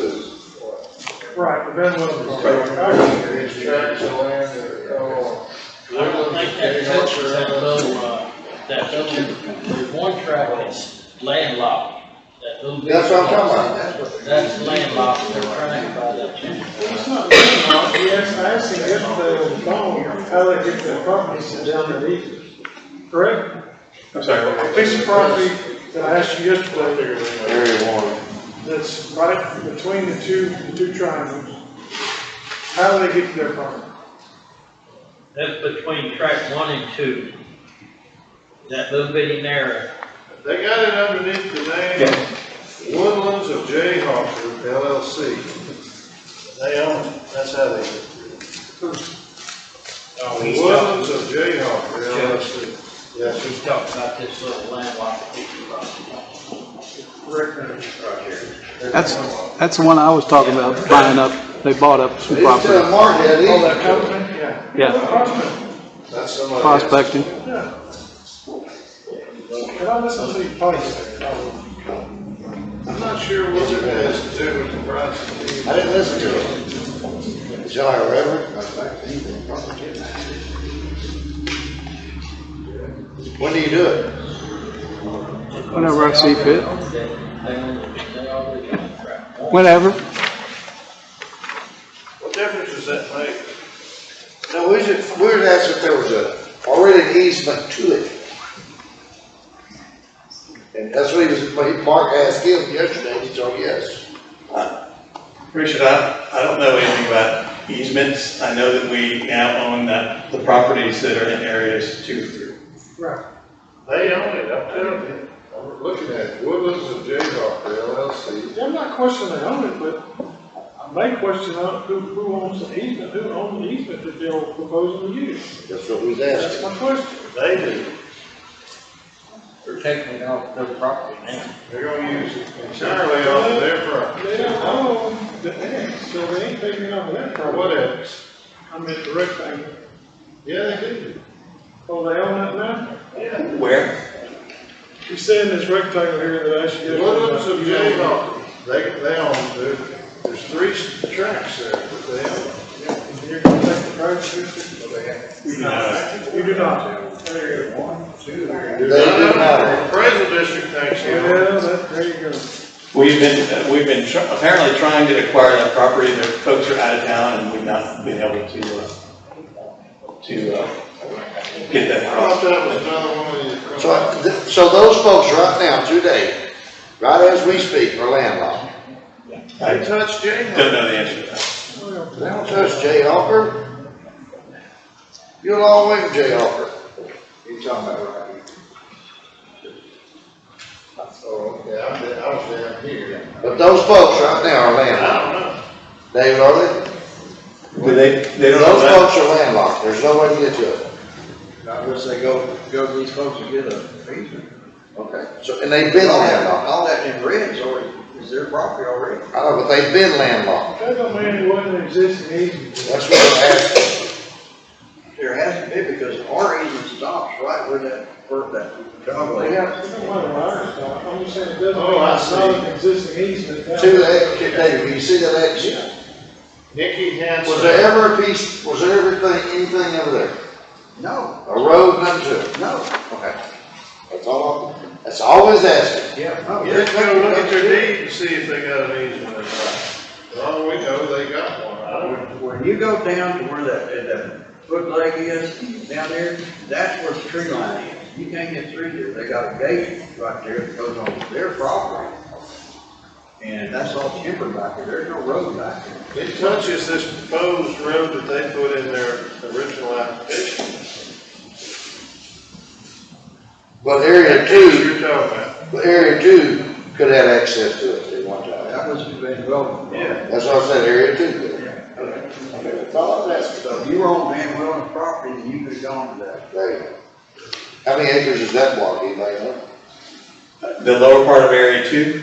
8.9, if you're talking about that little square that y'all referred to. That little piece there that we was talking about, it's landlocked. 8.8. 8.8. Yeah, that's what the appraisal district says it is. Nikki Hansen. Hanson, I got that there.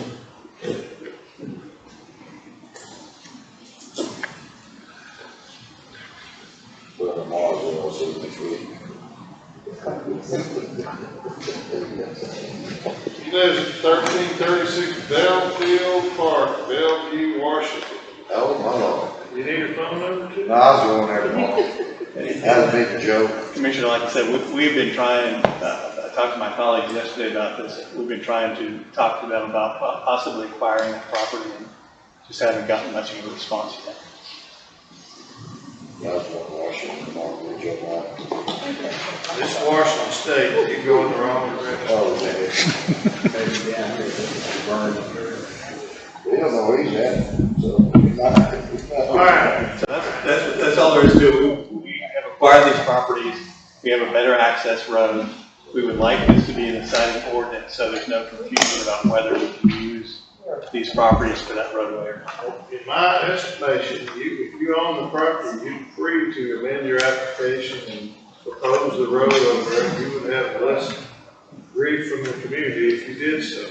There's lots of positive reasons to do that. Whether or not we add that or not, my problem legally speaking, we've done published notice at this public hearing for a proposed ordinance, and yours is not in there. So we have not done the public right as far as that 189 acres. I don't see us making it part of the ordinance unless it goes through the full ordinance process where you run another ad in the paper. Yeah, I don't. In the eyes of a lot of the public, we've already let the horse get out of the barn. Do we want to go let the rest of the horses get out? That's me. Yeah. It won't hurt, it won't stop you from using it, but Well, to stop them from using it as a dump. Yeah. Right? well, the actual dump part, they can still have collateral things that go on. Sure. With it, they can park their trucks, they can put their mechanic shop, they can put their corporate office for all I know. I mean, there's a lot of things you could do with it, so it's not like. They wouldn't be able to, I think what you're asking, your comment, Donnie, is that area down there that's in the gold, that's a designated area for the landfill. They're not changing that. And even if they amend their application, they can't take 189 and add to that. I think that's what the lady was trying to address today here was, she's trying to make sure it's not, I understand they don't want it in their area, I get that, I would not either. Nobody here would. That's the norm, everybody. Nobody here would. But it, like you said, the horse is out of the barn, so we gotta slow it down. And they just don't want this designated as a dump area either, I think. Well, I don't think that's what their intent is not to add that to the dump. Because then you'd have to go back And reach out. all your engineering and everything on back over again. So the last 2-3 years, you go out and go clean. I think I can speak for the court when I say, we may not approve adding this to the area, but we should 100% approve of anything you can do to make it to where you're not using Rajack, you're using that proposed, it's a straight line, passing no houses, that's a terrific idea. And any approval that we might have to give, I certainly would say, I'd be 100% for that. Judge, I think our attorneys and others involved would be more comfortable if the land was inside the board. But I hear. Sure they are. I mean, I know, I'm a lawyer for 40 years, I know that they would be more comfortable with that. It doesn't mean we couldn't. We can do it. Do exactly what you want to do. And the only way we can do that would be to go out and republish the ordinance. Correct. Well, And add it in.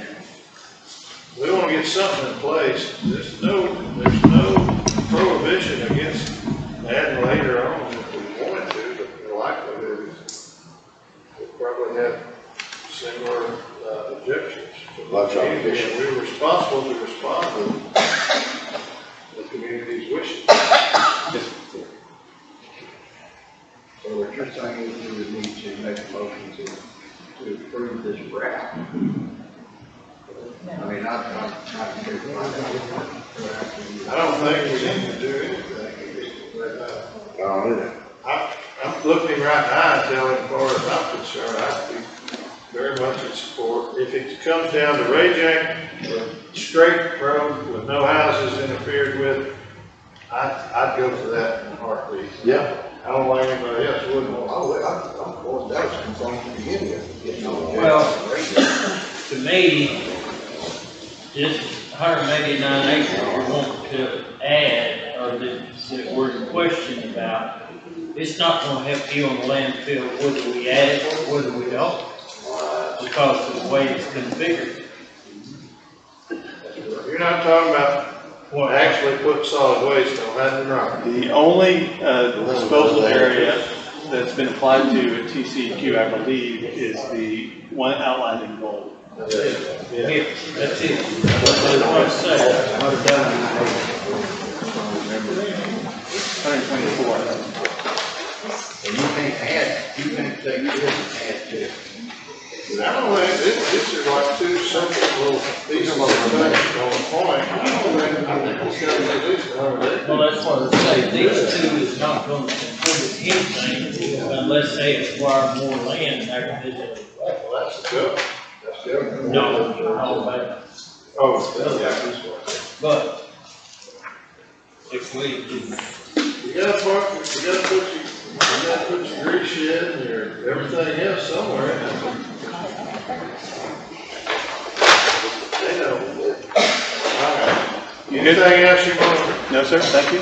Thanks for hearing. Yes, sir. You want this back? I'll be talking, but I'll take it. You don't need it. I got a place where I have things like that in case we ever have to have any discussion. Thank you so much. me and Miss Brock need a 5-minute break. She's over there. It is almost, It is. all right. Is anybody hankering to make a motion on 19?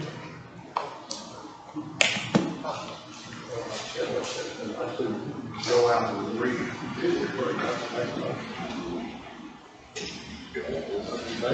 They asked you. Yes. I mean, there's no, why would we don't lose nothing. They buy, they put your road, it's up to TCQ. I agree, and TCQ would probably much rather see it over here where it's not affecting anybody. I mean, that directly, where people gotta sit there and watch the trucks, have the dust cover up their floors and everything. That's what they want. And we'll say, yeah, we agree, yes, move it over here. And another, we can pass a resolution in support of moving the road. Are you listening?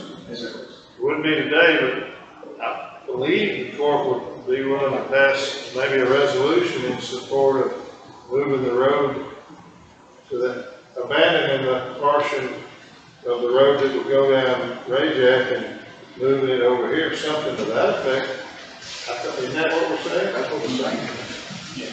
Yeah, I'll need to go back and talk to our attorneys who do this more and see what. The less we sign, the less phone calls and chewings we get, but I'm just saying, I think it would be a benefit to the community. If it's going anyway, we'd much rather have the road over there, east of there, on that private land where there's no bicycles riding around and running out in front of trucks or anything else. What I don't know is if the property is not the website ordinance, what we can do with it.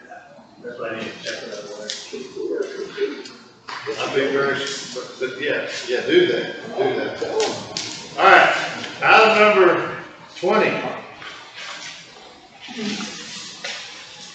Consideration, discussion, possible vote to approve order prohibiting solid waste disposal in San Jacinto County and designating an area where solid waste disposal is allowed.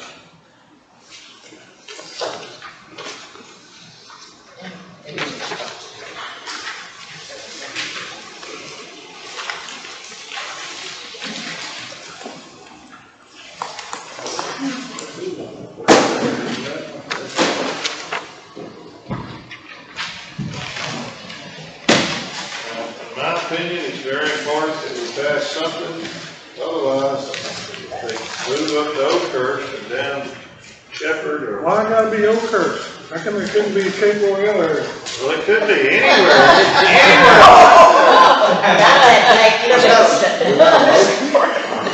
If we don't have anything in place, they could put an application in anywhere, and then it'd be, we have lost what little control we have in that.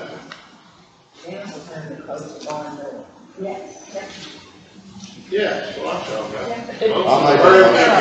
I have a motion by Commissioner Mars. Now a second by Commissioner McAnally. Any more discussion? All in favor say aye to approve the proposed ordinance that was advertised in the paper and we had a public hearing on. All in favor say aye. Any opposed? Ayes ayes have it, it's unanimous, 5-0. Like clapping. Can you please say that? Yeah.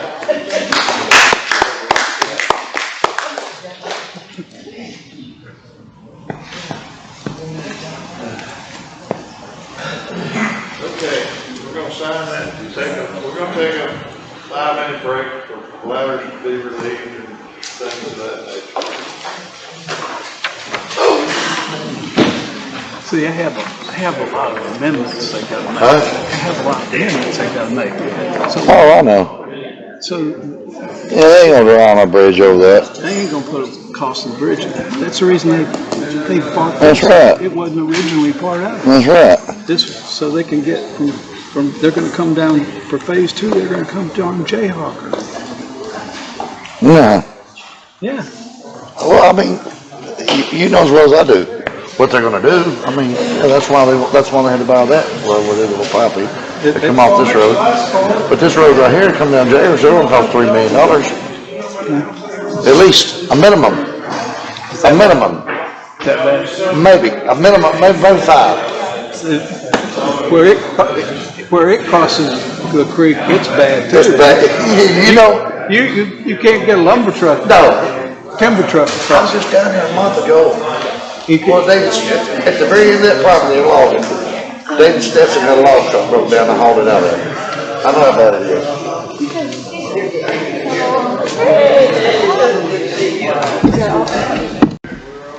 We're gonna move to item number 21, consideration, discussion, and possible vote to approve the extension of agreement with Tyler Technologies for computer service judicial system for August and September.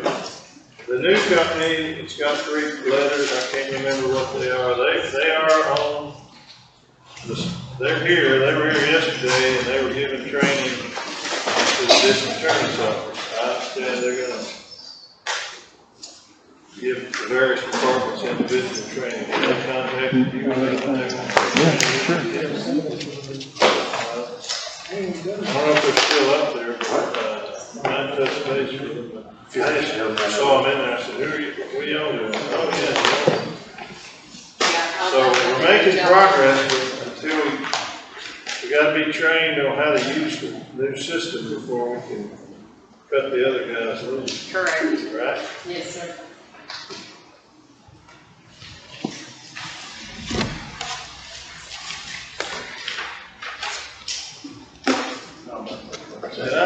Did y'all sign the proposed ordinance?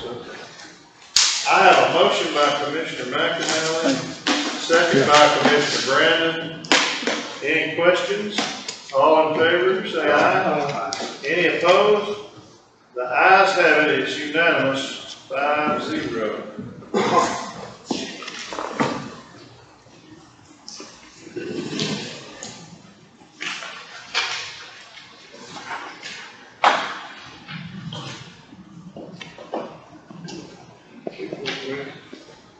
Thought this was gonna just take a month or 2, and the wise one of us said it'll take longer now.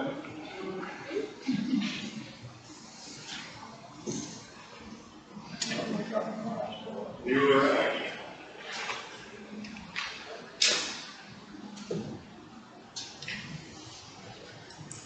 We're gonna go for lunch.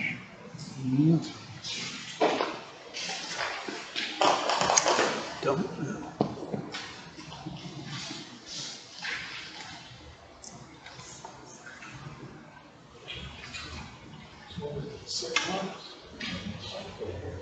Extension, is that not 6 months? So I have to come back to the conference on this. About 6 months, yeah.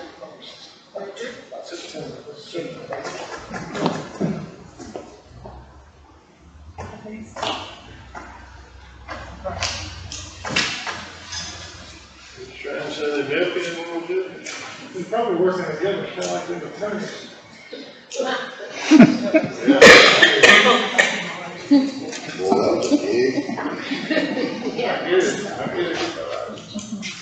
Number 22, consideration, discussion, and possible vote to approve setting the 2024 sheriff and constable fees pursuant to Texas Local government code 118.131. That's right. It's that time for me to report this to them again, and it has to go through Commissioner's Court for y'all to set the fees.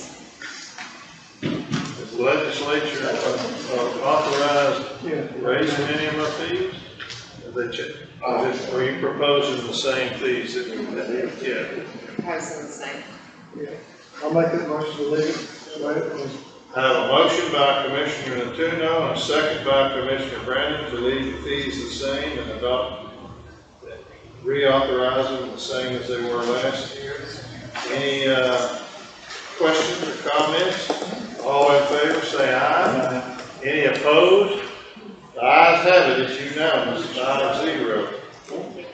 Item, nothing to sign on this.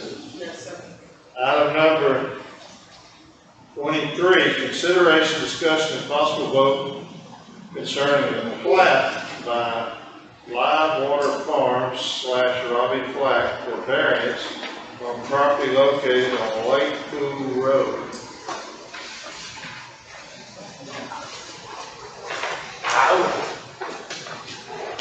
I brought this to Commissioner's Court. I think that's something that might need to be discussed in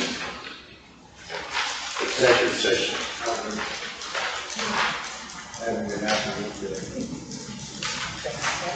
Executive session? Yes, Mr. Wood, I got Mr. Wood to go look at it, and, Laddie knows about it. I think Mark knows about it too, somewhat.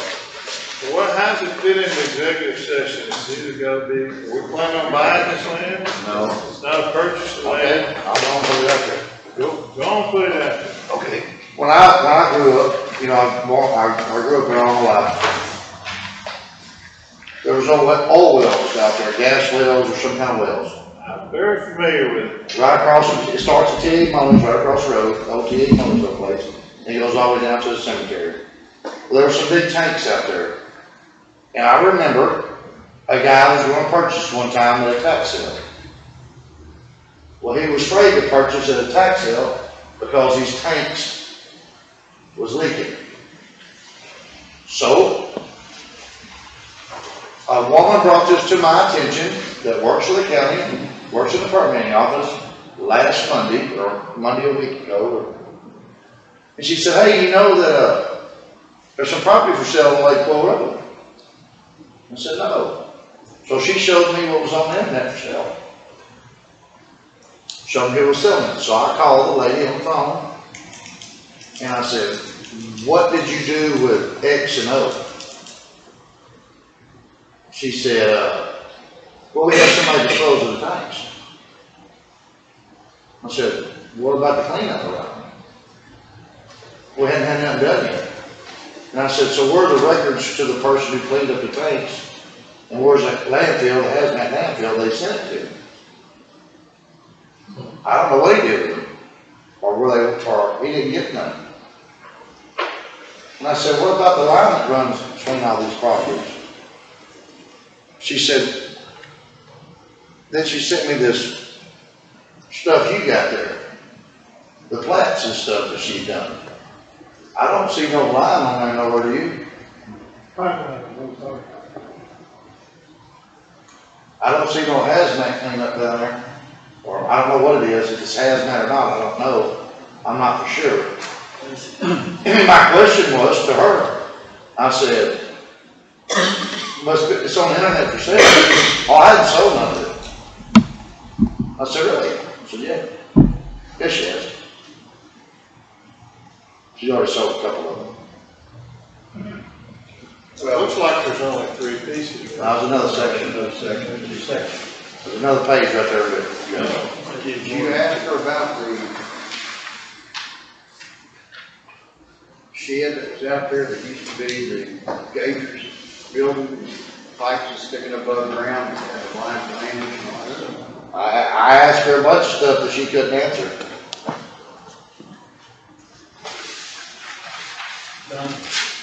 Mr. Wood, come on. I called Mr. Wood, he was at my office one day on some other stuff, and I asked him to ride out there with me and look. as I understand it, all these things that Don is saying is true, and there may be other issues. But as I understand this number 23, they're asking for a variance. I think that the court's hands are tied by the subdivision rules because part of this property is in a floodplain. And the way the rules are written, of course, you all can do is pretty well want to, but if you have a piece of property in the floodplain, I don't think you can issue a variance. This thing should go the full route of looking at it as a subdivision and go through the full investigation that we normally do. Well, this ain't no family member that's divided just so all their kids can have it the way their grandma wanted. No, sir. I mean, this is just a real estate Yes, sir. broker who's cutting it up into a little subdivision. And that's why it should be. And she's even got it named as subdivision. And I don't know that that needs to be approved through the 9/11 evidence. So we just, in my opinion, it needs to go through the process of the subdivision plan. Shouldn't take no permits yet. Sir? There shouldn't be no permits to get one.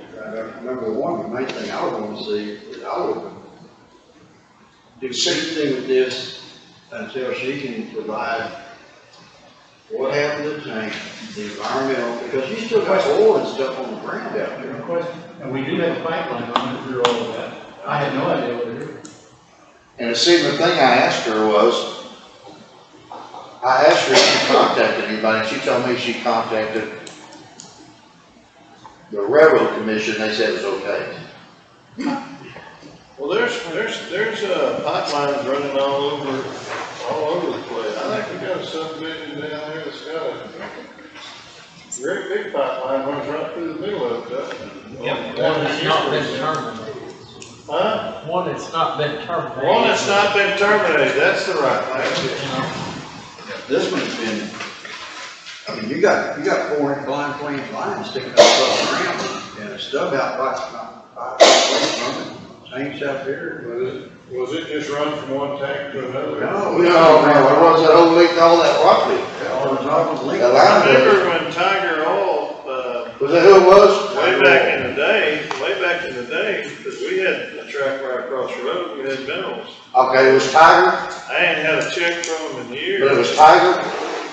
Back, I'm talking about 40 years. Well, that's what I'm talking about.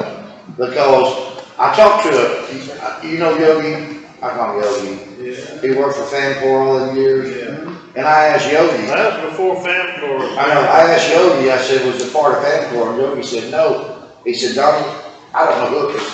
Well, I tried to get some research on somebody that would know. And the only person I knew that would know would have been TA. And he passed away. But you think it might have been Tiger? I know that my family used to get a little Okay. royalty check from Tiger Oil. I'm talking about the 70s. Well, this was when this was closed. Remember across the creek, as you go up 59, there's no tank battery there anymore. Well, them tanks, That's all part of the. see, I don't know if that line runs all the way over there or not, I have no clue. But first she started out on the internet, that first little pipe piece down there, the acre piece, it was 8/10 of an acre. And I told her that wasn't gonna fly. A minimum of an acre.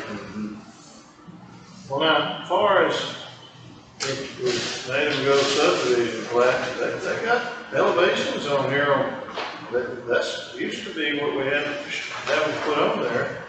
So they have complied with those parts of the rules.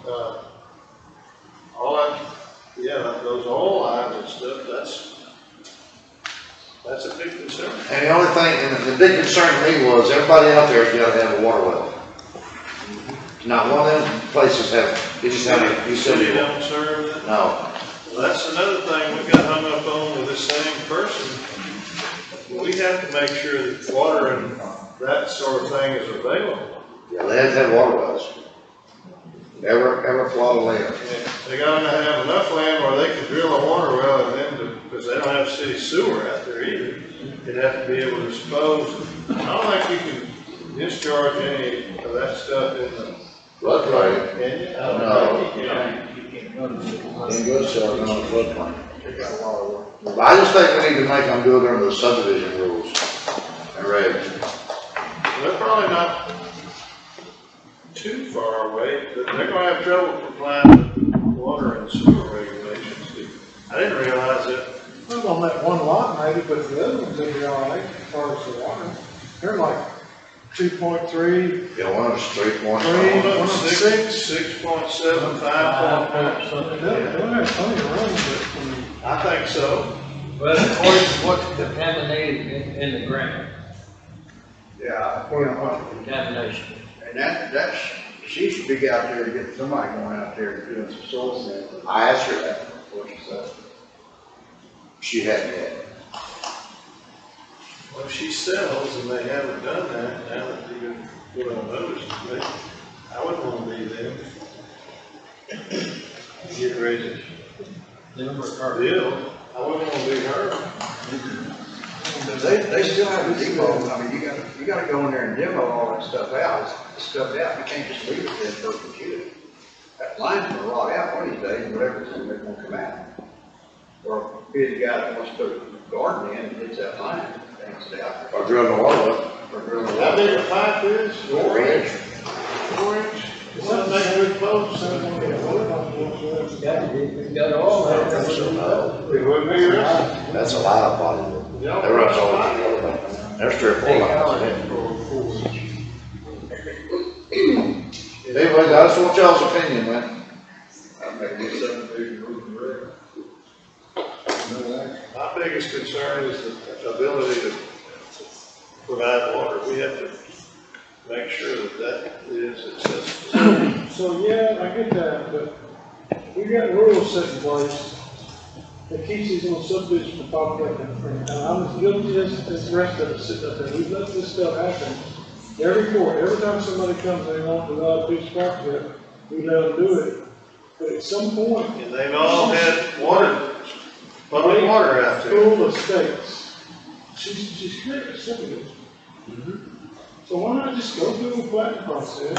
Okay. And take care of it. And I'm saying that to say, in the future, everything we do needs to be able. Except for family, you understand? Yeah, We get that. We realize understand. there's exemption in family, there's exemption for 10 acres or more, there's exemption for agriculture, there's exemption for veterans, but this particular tract right here, they need to comply. They do, absolutely, especially this track here, because there's more soldiers doing. It's got me a little nervous about it, and that's why. But I'm not doing nothing here, trying to hurt nobody, I just wanna make sure that I don't get somebody else on it. So is that a motion? Let me see what we got there. I'm saying no action. No action? Whatever. Make a motion to deny the variance.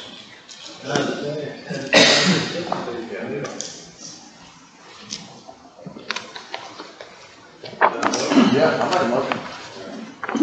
Second. On subdivision rules. I have a motion by Commissioner Morris, a second by Commissioner Brandon, to deny the variance. Have them follow the subdivision rule. Any questions? I do have one discussion, I did. Yes, sir. Dennis was gone the other day to the dentist. And I did have him a note built, put on his desk, big bold letters, we can read it. Not to issue no permits on there until we got it out of Commissioner's Court. All right, any other comments? All in favor, say aye. Any opposed? Ayes have it, unanimous. Thank you. Yes, sir. Plus, I believe that the Railroad Commission always provides you with something written. They don't just say over the phone, oh, that pipeline's big. Something is I did written. ask that question. Yeah. I didn't get, Don't no, they didn't. No. I did They're ask very that question. strict with things like that. All right, item number 6, consider approval of claims.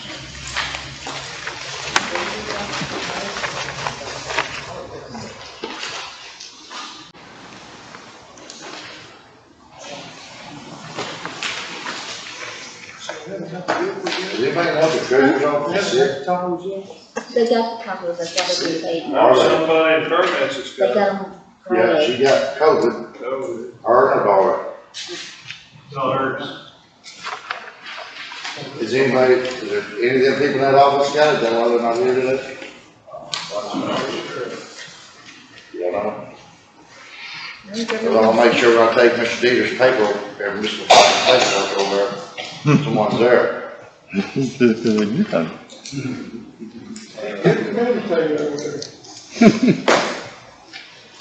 What we say reports. I had COVID. I had vaccines, boosters. That don't matter. I had the vaccine too, and I had the COVID. I don't want it again. I had it out of damn. Believe it or not, they're bringing back masks to some of the universities in order to get them. Socialists. It's called empowerment. There you go. Well, your president started it. No. If you want an argument, you'll get it. I figured that'd get you wound up. I was wound up when I began today. Yeah, that's her fault. By the way, have we ever made the suggestion that we change our form that we've been using for 4 years? Have you talked to the treasurer about that? It's her form, we just use it in the form she provided. You got Mr. McCoppin, wasn't that your concern? Yes. That's what other counties are doing, huh? You haven't talked to the treasurer? No. about it.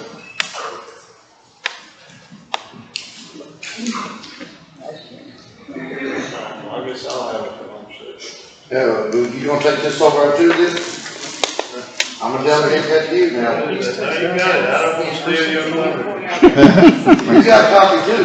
If you want to talk to her, you talk to her about the other stuff, about putting it on the website. I'll put it on, we'll put it on the website. This cold patch fine. Doug, I'll just put things on the website, we can put. I know, I just wanna make sure you get it done. Okay. We don't know how long, I'm not gonna leave them on there forever, because it's already cluttered as it is. Amen. That's right. Yep. You're saying? I'm saying more like 6 months. I don't know what TYC is. That whole program is. What good are you doing by posting the affidavit? It's already been voted on, and they're on the deal.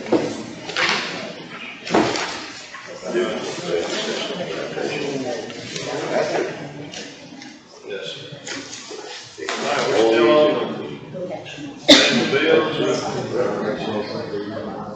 I have a motion by Commissioner Brandon to pay the bill. Second by Commissioner McNally. Any other questions? All in favor say aye. Any opposed? The ayes have it, it's unanimous.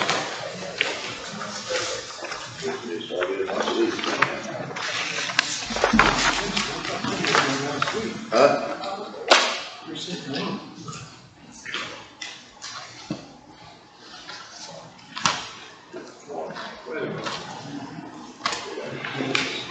This is payroll. This is number 6. This ain't right. One of these days here. Yeah, earlier. 18.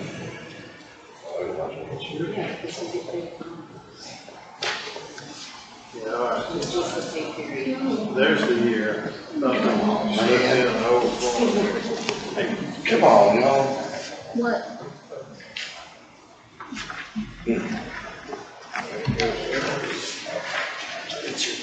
Item number 7, consider approval of budget amendments and revenue certifications.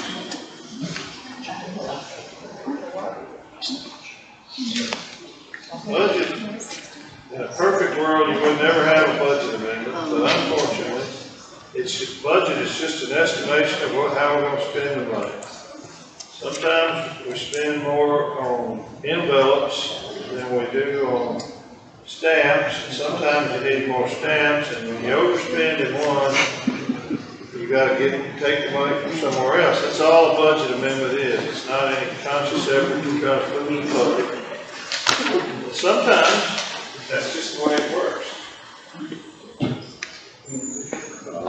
You end up having to buy more lumber to fix something broke or whatever. Yeah.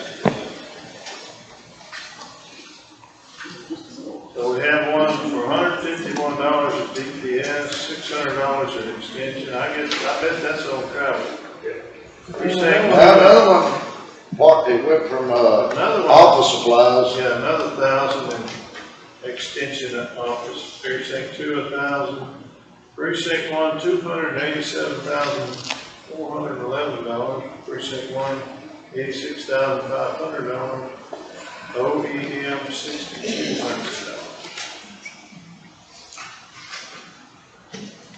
That's probably Field Road. Sir? I ain't never seen nothing but it get better and better since you started tackling with it. I'll never forget getting stuck in the middle. It's the only county road I've been stuck in. The road to All that money moved to road maintenance and church.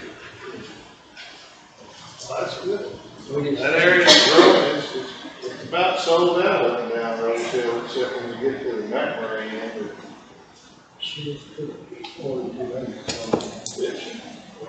That's just closer, but that's just vertical. Right there beside it, you know, Should be on the website. got about 42 acres. It's a big gully down there. Yeah. There's a lot of cat squirrels down in the bottom down there where that creek was. Down Creek.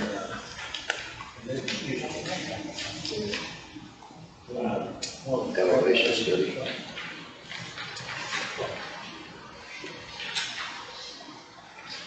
So what's it doing? He's been fighting a lot of fires, I know that. He has, I've got him on speed dial. I mean, as far as the budget, I mean, Trying to remember. I still remember.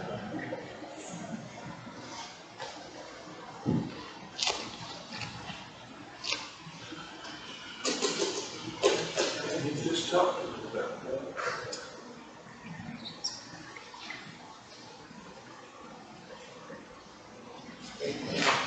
Furniture? It looks like he's moving things over for his part-time person, is that? Moving out of there, He's moving out of there? yes. Like you buy furniture, as you said. Furniture, that's it, for the new building over here. He's got some of them old press board desks, they were there when, they're probably there when you were there. They were. You started in '98.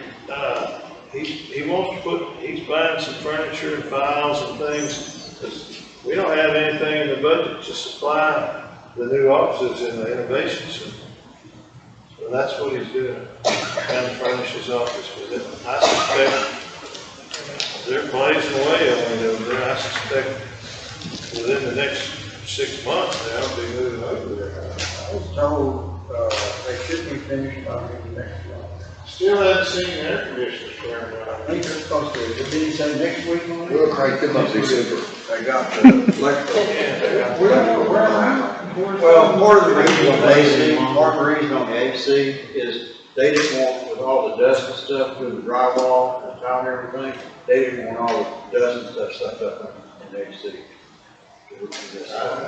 That makes So sense. that's what they bought filters for.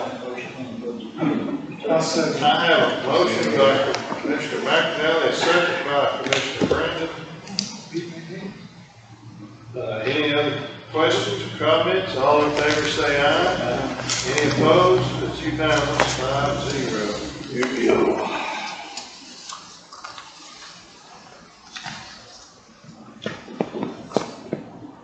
It took me half a day when she was gone to find, I don't have a password for my secretary's. So I basically had to draw this agenda up on hand. Some of the things, like the way I got the minutes listed, I just put it on one line. The standard form is a little bit different. That's the next item, number 8. Consider approval of minutes of meetings of July 12th, July 13th, and July 26th. On July 26th, page 6, agenda number 9, it should say receive and consider approval of July 2023 departmental reports, and I have pictures. So what you propose, you want to change to correct that, right? Yes. I'll make the motion with that correction. I have a motion by Commissioner Naduno, a second by Commissioner McAnally. Any questions or concerns? All in favor say aye. Any opposed?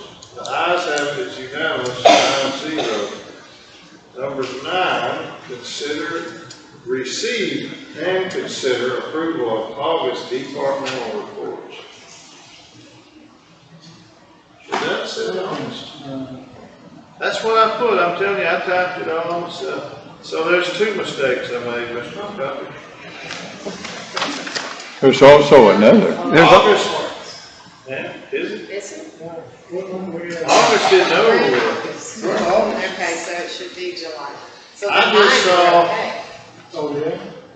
because we're always a month behind. Right. yeah, So we didn't change that? No. the form that I found was a 1999 form. That's where I've always been, she wasn't there, I don't have access to her computer. I think you did it correct now. We're gonna get to it. Well, y'all know it's not August, it should be July departmental reports. I'm proud of myself for getting it generated, right? Get this one generated. I'll make that motion with all but the district clerk, District clerk. Constable 2 report, Constable 2, yes, sir. emergency management, DPS, historical, animal control, and environmental, which is not on here, and I farm. apologize profusely, thus far, I use whatever was. Somebody's on the other. Oh, what kind of that? Oh, yeah, mine 23. Huh?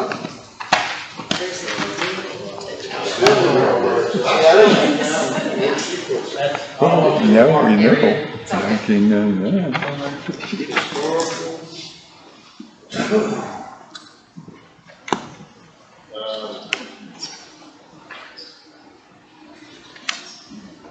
Animal control, we didn't get an animal control. Yeah, we did earlier. We didn't get a report. Environmental, we didn't, that was nothing going on there. Well, I didn't put it up there last night. No, you still did. I still did. Just in the back.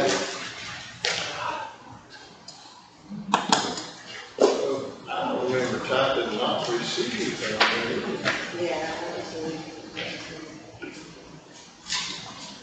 Yeah, that's the two, huh? I just left that on there. That was whatever somebody did back in 1990. I believe you too.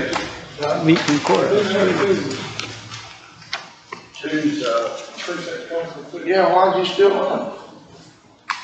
so you do have precinct 2 constables, huh? Yes. I got it right here. 99 citations. 99? Yeah, 15 registered. I looked at, the other one did 10. Which one is the other one? Precinct 3. Well, I think You got 59. No way. Citations? That means he serves 10 papers. Most of that is walking over to the clerk's office and putting a thumbs at it, right? Yep. Hey, it's tough over where I ain't doing with these county Some of these papers are. 3 times, 15 cents. Commissioner McNally has made a motion to approve the departmental reports. Did I get a second? Second by Commissioner Brandon. Any other comments about those?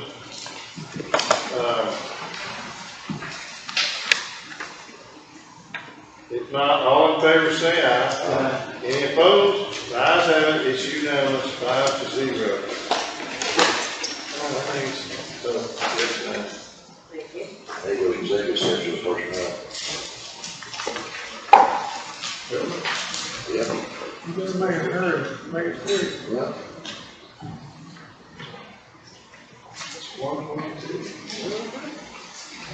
All right, it's 1:22 p.m. It's come to my attention that it's necessary to go into executive session on a personnel issue.